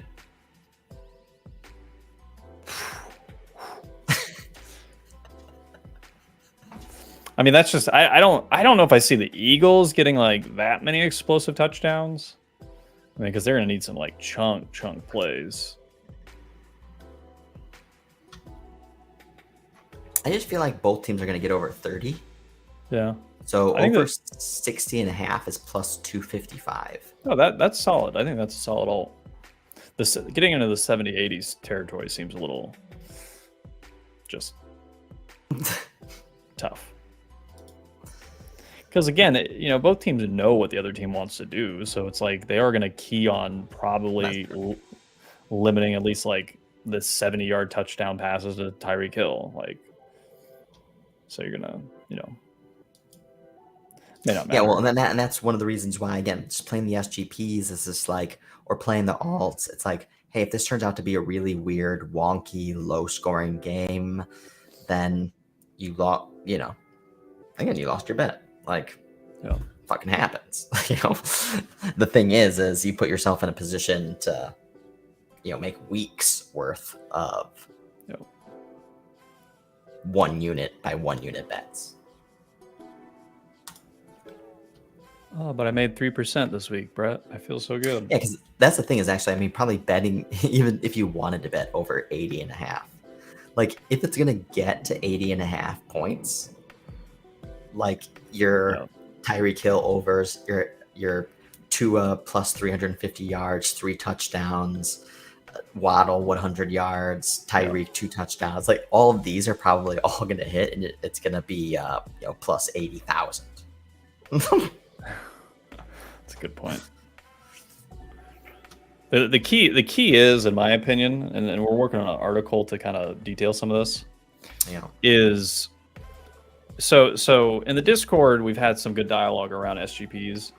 You still want to have an edge, right? Like you still gotta, just like a good handicap, like you want to have an edge in theory, right? Like to start from as often as possible. From there, my perspective is you want to cover variations with your core thesis that has that edge, so that if a leg or something is slightly off, it doesn't nuke all of your upside because you like over leveraged in like a very specific thing that like one leg fucked you.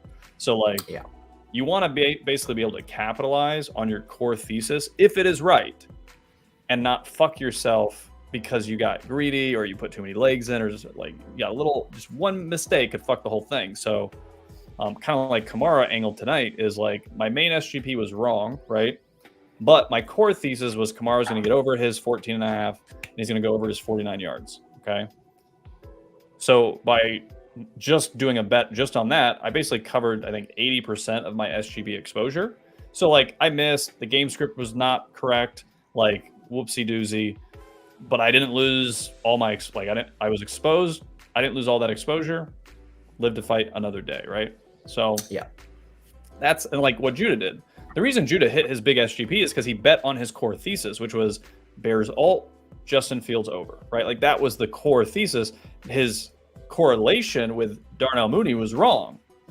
But if he just bet the big SGP, like, I mean, his whole fucking sharp angle makes no money off it. And like that's absolutely the worst thing. I think this is the concept of what we're talking about, is laddering.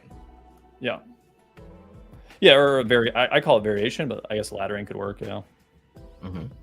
Just covering your exposure so you're not overexposed in the wrong directions or risky directions without like actually having leverage on what you actually like the most. Yeah, that has the most likelihood of hitting too. Two legs in any situation is going to be easier than 6 legs of Darnell Mooney, this player, whatever that was. Yeah. So. Okay, I think that was pretty good stuff. We're basically, I think our preliminary 5 for Circa is going to be a combination of Lions, Chargers, Giants, Steelers, Dolphins, Colts. I think those are the finalists. And so going to try and capture, a 5 out of those kind of. We said Bucks, right? I like the Bucks, or I like it. Oh, it kind of broke up there. Say it again. I like the Bucks. Yeah, you're also still kind of break. Okay, there we go. That's better. You're kind of breaking up again still. You're like lukewarm on the Bucks, and I like betting the Bucks when you like the Bucks. Yeah, I mean, I'll dig into the game a little bit, see if I see anything that sticks out. Yeah, and we'll have to solicit some ideas from Judah. See what it is an off-market game, and I think we're going to need to. I mean, very loosely saying this, but like for the Circa especially, like we're going to have to lean into some of these like non-sexy favorites, like a Bucks or like maybe 1 or 2. That's why I like the Rams, like the -3. It's moved to -3.5, by the way, but it did. Yep. Interesting.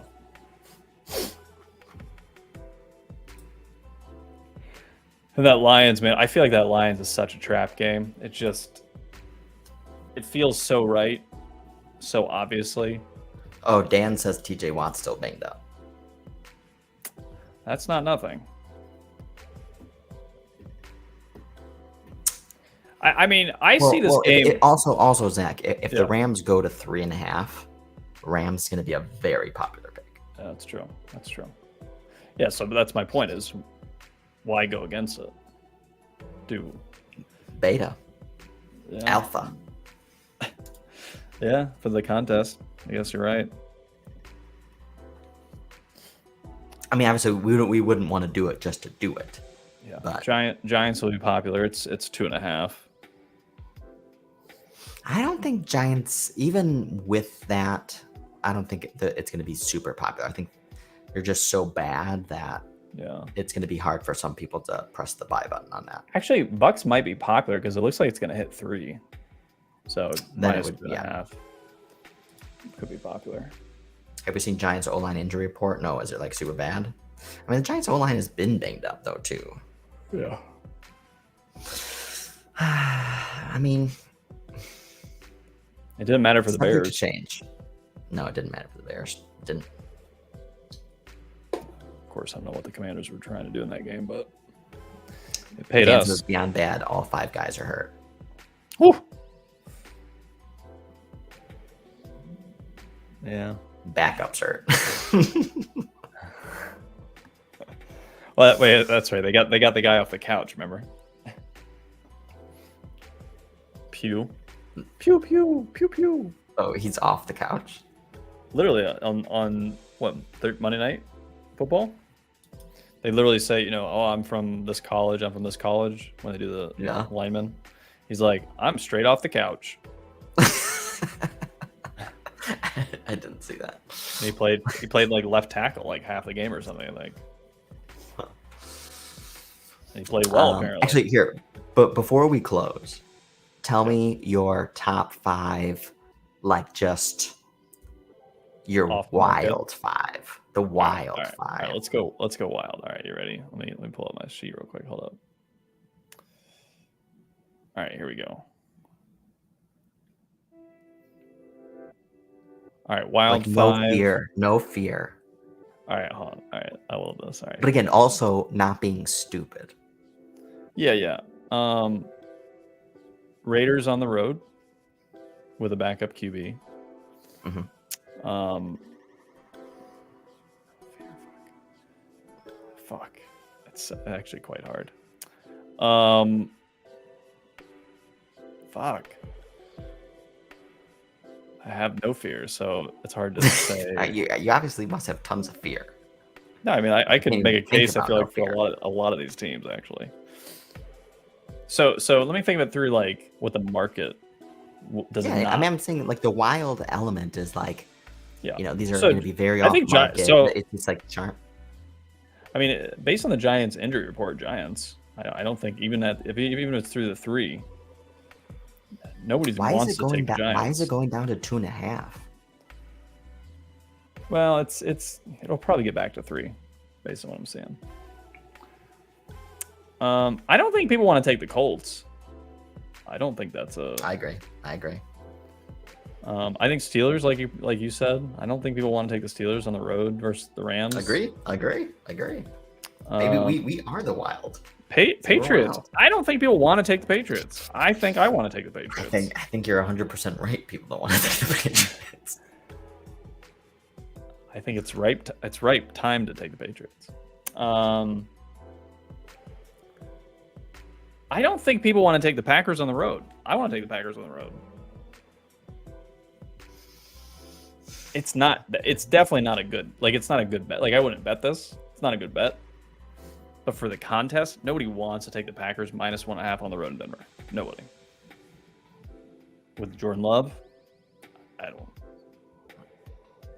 And extra rest for the Broncos. I mean, they both had extra rest, but.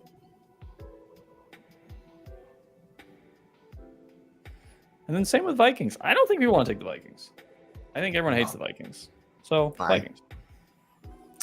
I would say my wild 5 would be Vikings, Steelers, Chiefs.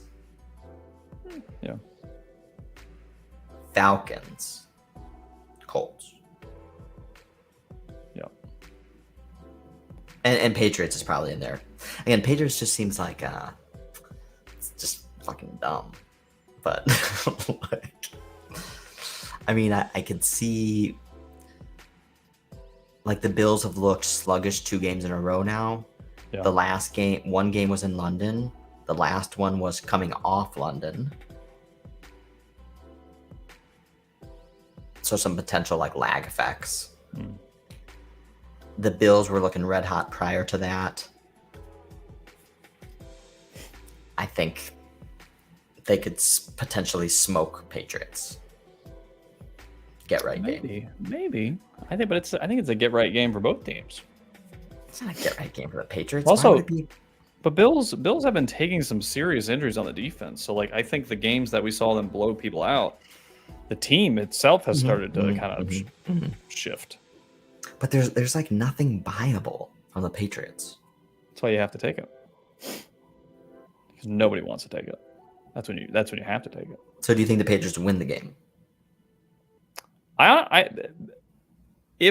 honestly think Patriots have a shot at winning this, or they get blown out. Like it's the 8.5 to me is almost irrelevant. It's really like they're not gonna like lose by 10. They're either gonna lose by like what you said, Bills just dominate them. They don't, Patriots are kind of put a fork in them, or it's just gonna be a really close game and it's gonna be decided by 3 points. Patriots have a good shot at winning. Like I don't really see, so maybe playing some alts either way is the way to go with that game. From a betting perspective, yes, definitely. I agree. But I mean, if Patriots are going to play tough, I think you got to lean the under anyways. So I would look some under, maybe some SGP unders in that game. I mean, it's 39.5, so it's already leaning under the total. Yeah, and the Bills win 33-3. Nah, I don't think they scored 33 points. Like 23-16.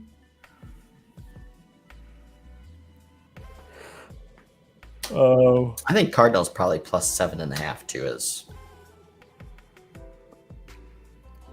You think people are going to buy the Cardinals?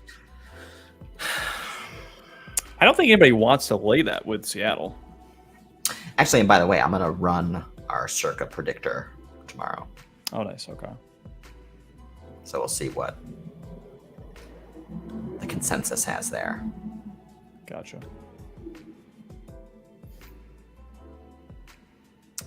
Dan says Seahawks are very popular from a lot of people. Okay, I like that fade.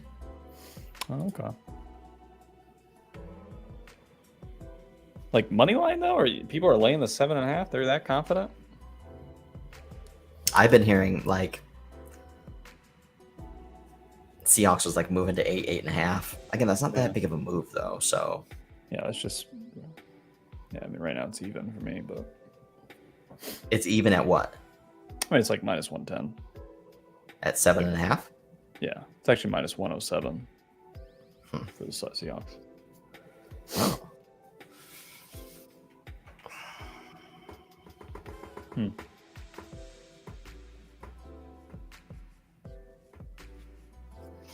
Okay, I think we're in good position. Possible weather concerns in Seattle too. That could definitely help the Cards. Anybody getting a plus points. Oh. And then remember, it is still Geno. I mean, this is a looks good for a half, like every other game type quarterback. So Seahawks winning by margin doesn't seem like something that I ever want to do. Yeah. One thing I would say is the Cardinals defense is like so bad that it's like been one of those things. It's like been a get right game for a lot of teams. True. Good point. That's actually what's frustrating with the Cardinals 7.5 is like the Cardinals like play well enough to like stay within that margin, but are bad enough to not do it. Yeah, like for instance, them and the Vikings have the same record, right? But like the Vikings actually stay within the margin because they're actually like not actually a bad team, but Cardinals just can't because they are a bad team. To your point. Yeah, and Seahawks. Dan says Seahawks phony final score last week. Oh, Bengals. They couldn't convert. Yeah, and the drive quality says the same. I think Drive quality has Seattle winning the game. Yeah, decisively. Wow. Yeah. Blew that one.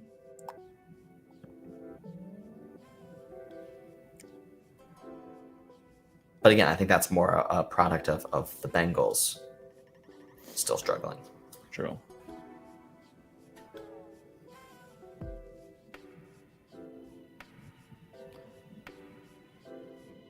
Okay. Good stuff. Profitable. 2 Thursday Night Football profitables in a row. I think we've been profitable. I think this is our 5th one we've done 4 out of 5 times. So pretty good. Pretty good. Not bad. We'll, yeah, I think do some potential finagling with your Sunday night. Yeah, with your counterparty to try to figure out if you can replace that budgeted time or something. If not, then maybe. no worries. Well, what's next Thursday?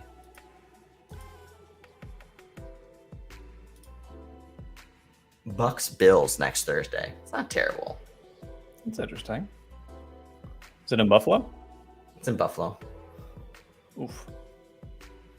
Yeah. See, I'd be curious to see how this week goes. I could very well see Bills struggle one more week with Patriots a little bit. Bucks get that win. And the next Thursday, it's a bloodbath. Bills just take. And you start to see the Bucks collapse. Yeah. Yeah.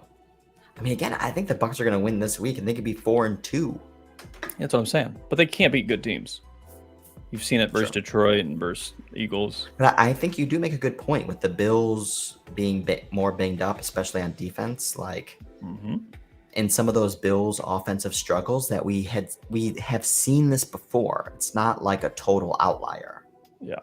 In fact, that's why so many people had been lamenting, like, oh, this team needs to find a legitimate wide receiver too. And there was like, oh, maybe Dalton Kincaid can be that. And, and that certainly is not. Not even close now. And now we're starting to see those clunky Bills performances again. I don't know. I think you could potentially see that versus the Bucks too. Well, they did. I think it's this week versus the Patriots where they could like, the Bills are back, and then on a short week, put in another clunker. I see that more so. That's a good point. I mean, they did dominate New England both times last year. One by 14 and one by 12, respectively.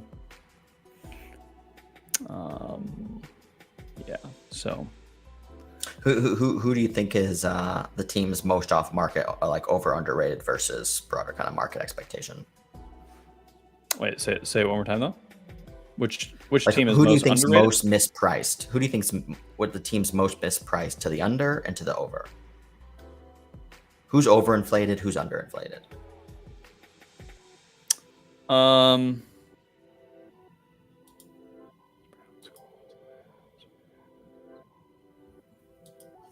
I mean, when we kind of look at like, I think honestly, I think I still think the Commanders are underrated, probably more so. It's tricky because it is deserved to a degree, but I think a lot of their issues are fixable and are not being accurately priced in, which is why like maybe we don't do the Giants this week with that offensive line issue.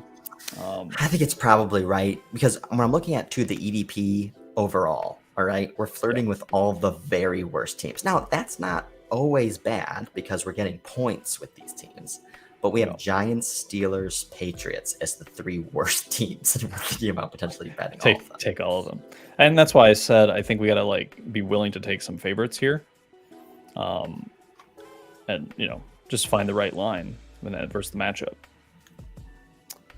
I think the Lions are probably still underappreciated. You think so? I mean, I've underappreciated them, but I'm coming around. I'm pretty much on the like, yep, they're a top 3 team in the NFC. NFC. I think the Cowboys are perpetually overrated. Yeah, I would agree with that. Overrated. It's tough. It's tough because like there's not a lot of teams that scream.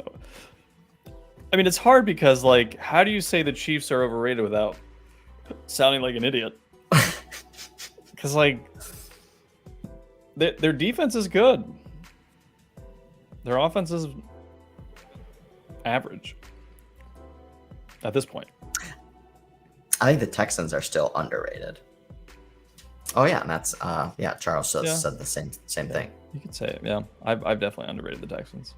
I mean, we have the Texans ranked number 19th. And we haven't done our market consensus power rankings. I gotta get that back up. Yeah.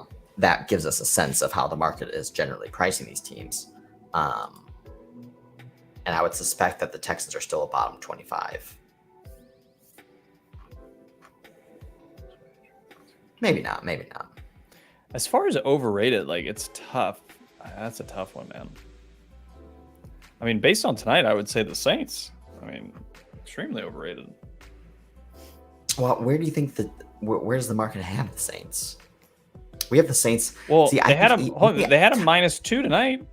They're not a -2 team. They should. But I think that was like uncertainty around how Trevor Lawrence gonna play now. I think also. Right. I think we at EDP power ranks the Saints perfectly, which is the 15th ranked team, which is just a totally average team. The Saints are the epitome of average. They're not terrible. Like they have weapons. What you saw at the end of the game, that type of stuff can happen, but then ultimately can't close. Like play competitively. If you're a really bad team, they can potentially blow you out. So InPredict has them at 25. So yeah, I'm surprised actually. I said that initially, but I thought maybe that might not be right. But there you go. So yeah, I would say Texans. You're right. Texans are probably still underrated.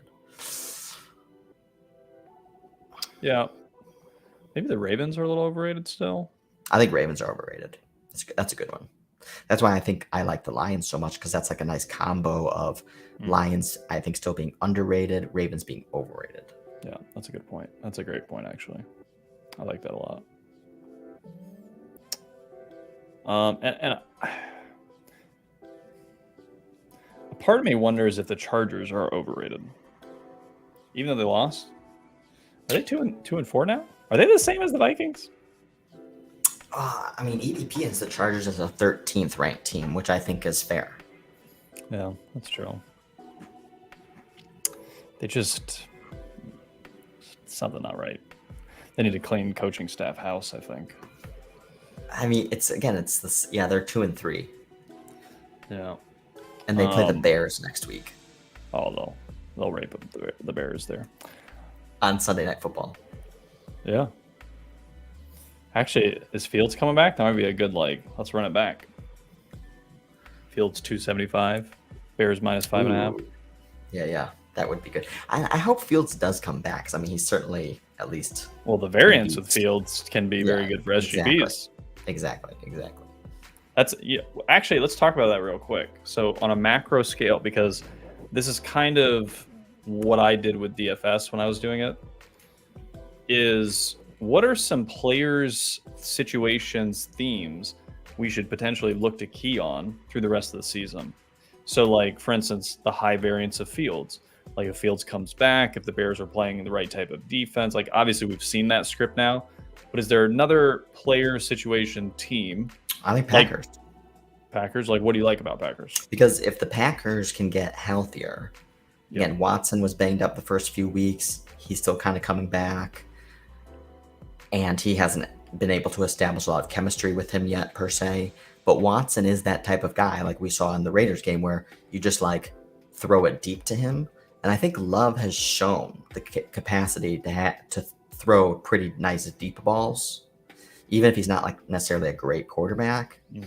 And then to your point, if Aaron Jones can ever kind of get healthy, this is a team that I could would definitely like seeing more potential explosive plays.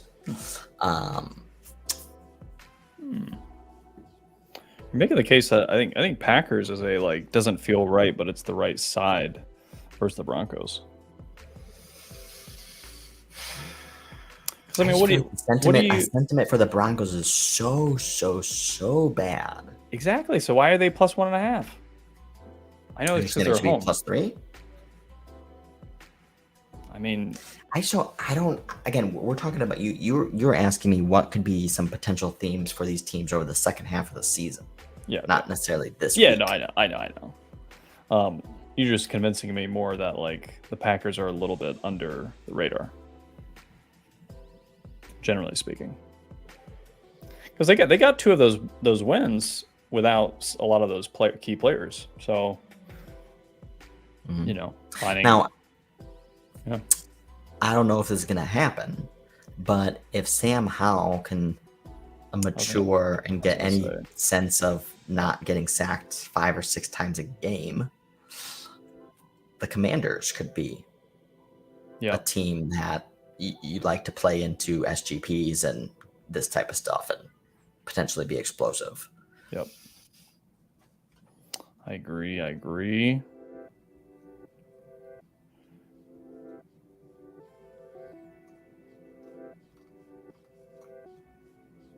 Yeah, I think those are some of the.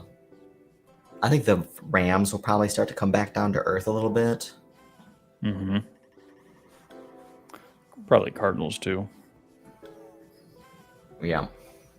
Because again, when you lack talent, eventually teams kind of catch up to that enough to say, okay, you can't actually do the things that you were doing. Yeah, exactly. And that's why I think actually even potentially Kyler Murray coming back could be a downgrade. Interesting. Well, it depends on the matchup because his elusiveness can create a variance that teams can't predict. Like we saw in the past, like basically when DeAndre Hopkins wasn't playing. Oh yeah, that's true. Like just looked like shit. Yeah. And so if he doesn't have like an elite wide receiver to bail him out and like develop great chemistry with, and he doesn't have that. Yeah. So. Well, he hasn't played, so he's. Yeah. Like the Deshaun Watson effect almost. It's gonna take a minute. And I can see the Texans continuing to surprise to the upside over the second half of the. Hey, CJ looks like the real deal, man. He doesn't make egregious errors. He throws the ball down the field. Mm-hmm. He doesn't take sacks like Sam Howell does. And then real quick, the reason I was a little lower, so Joe, I partially blame Joe. I watched his take on the 3 top quarterbacks. He was very, very lukewarm about CJ. He was a little more bullish, I think, on him than Bryce Young. But the only game I ever watched of CJ Stroud was in the championship. I think it was versus Georgia, or the conference championship game. And I was genuinely impressed by him. By CJ Stroud? By CJ Stroud. And if they lost that game, but like he was the only thing keeping them in the game. And we all knew Georgia was like demonstrably a better team with like top NFL talent. But like he impressed me. I'm like, that's like one of the best Ohio State quarterbacks I've seen like play quarterback like how you should play quarterback. So that just always stuck with me. That's why when the draft came, I was like, oh, okay, CJ Stroud's probably going to be pretty good. Then I started watching, people's opinions stuff and being like, okay, maybe he's not going to be great. Not really understanding, the full scope. But the more I watch him this year, the more I'm like, oh no, I mean, he looks very competent, very solid, very, yeah. I mean, I've been impressed by him. So even week 1, I was like, oh, this guy he didn't lose the game. So I think the other broader macro point on the second half of the season is Bengals. I think we could see a little bit of a snapback there, and that's why I think Bengals futures for division. I bet that last week plus 400 to win the North. Probably plus. I think that's now. What do you think? It's probably under 200, I would say, after winning last week. Well, because what's their record? 3-2, 3-3. Let's see. They're 3-3. Yeah, but Ravens won, Browns won. Yeah, but they're both only 4 wins. Like, No, I know, but that's what I'm saying. So like they didn't, but I'm saying they didn't make up any ground. yeah, true. Let's see. They're plus 450. Oh, they went down. They went down. Oh, wow, interesting. I like Bengals plus 450 to win the North. I like that too. Sounds pretty good. Especially because, I mean, how long can the Browns keep going if they don't even have a starting quarterback? I mean, even when Deshaun Watson comes back, who gives a shit? Well, yeah, well, that's what I'm saying. I mean, and that's not a great situation either. So it's really. I mean, and we know the Steelers are a bit of fraud. So it's really between the Bengals and the Ravens is the bet. And the Ravens, I mean, they've still had some serious injuries, and obviously some guys are coming back now. But, and we know Lamar. I mean, at any point in time, he can get banged up and be out a few games. Yep. So, definitely seems like the value is on the Bengals. Definitely. Might have to bet some of that. And if you look at the schedule, do you know how the schedule maps out for the Bengals? Like, it's not great, but I mean they got a tough schedule. But I think Burrow will get healthier. Yeah. And oh yeah, you might as well wait. They must be pricing in the next 2 games. That's why it's 450. Play the Niners and the Bengals, right? Niners, Bengals, and then who? Oh, sorry. Niners, Bills. Texans, Ravens. Steelers, Jags. Colts, Vikings. Steelers, Chiefs. Browns. Yeah, it's tough. It's pretty tough. They can steal one of these 49er. Wait, do they play the 40? Wait, oh, that's next week. So they're all. They play They have a bye. They have a bye. Okay.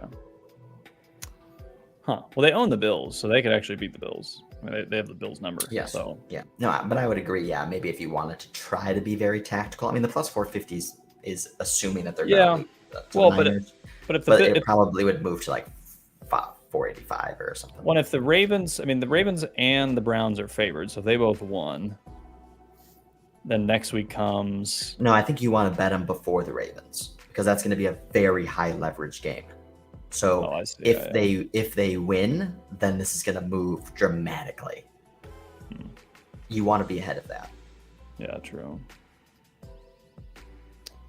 I mean, I think they'll definitely beat the Texans too. Like if they beat beat the Bills, Texans, toss up with the Ravens, Steelers, Jags, Colts, they can win those. Vikings, obviously, depending. Yeah, I mean, they're alive.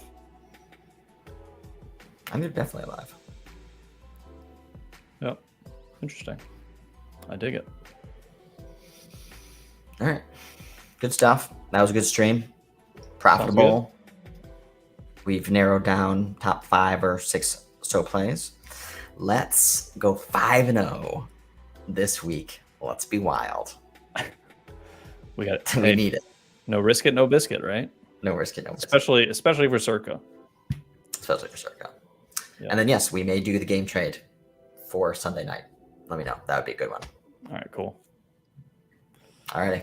All right. Thanks, Peace, everyone. Thanks everyone for joining. See you the weekend. Last closing bell. Boop boop.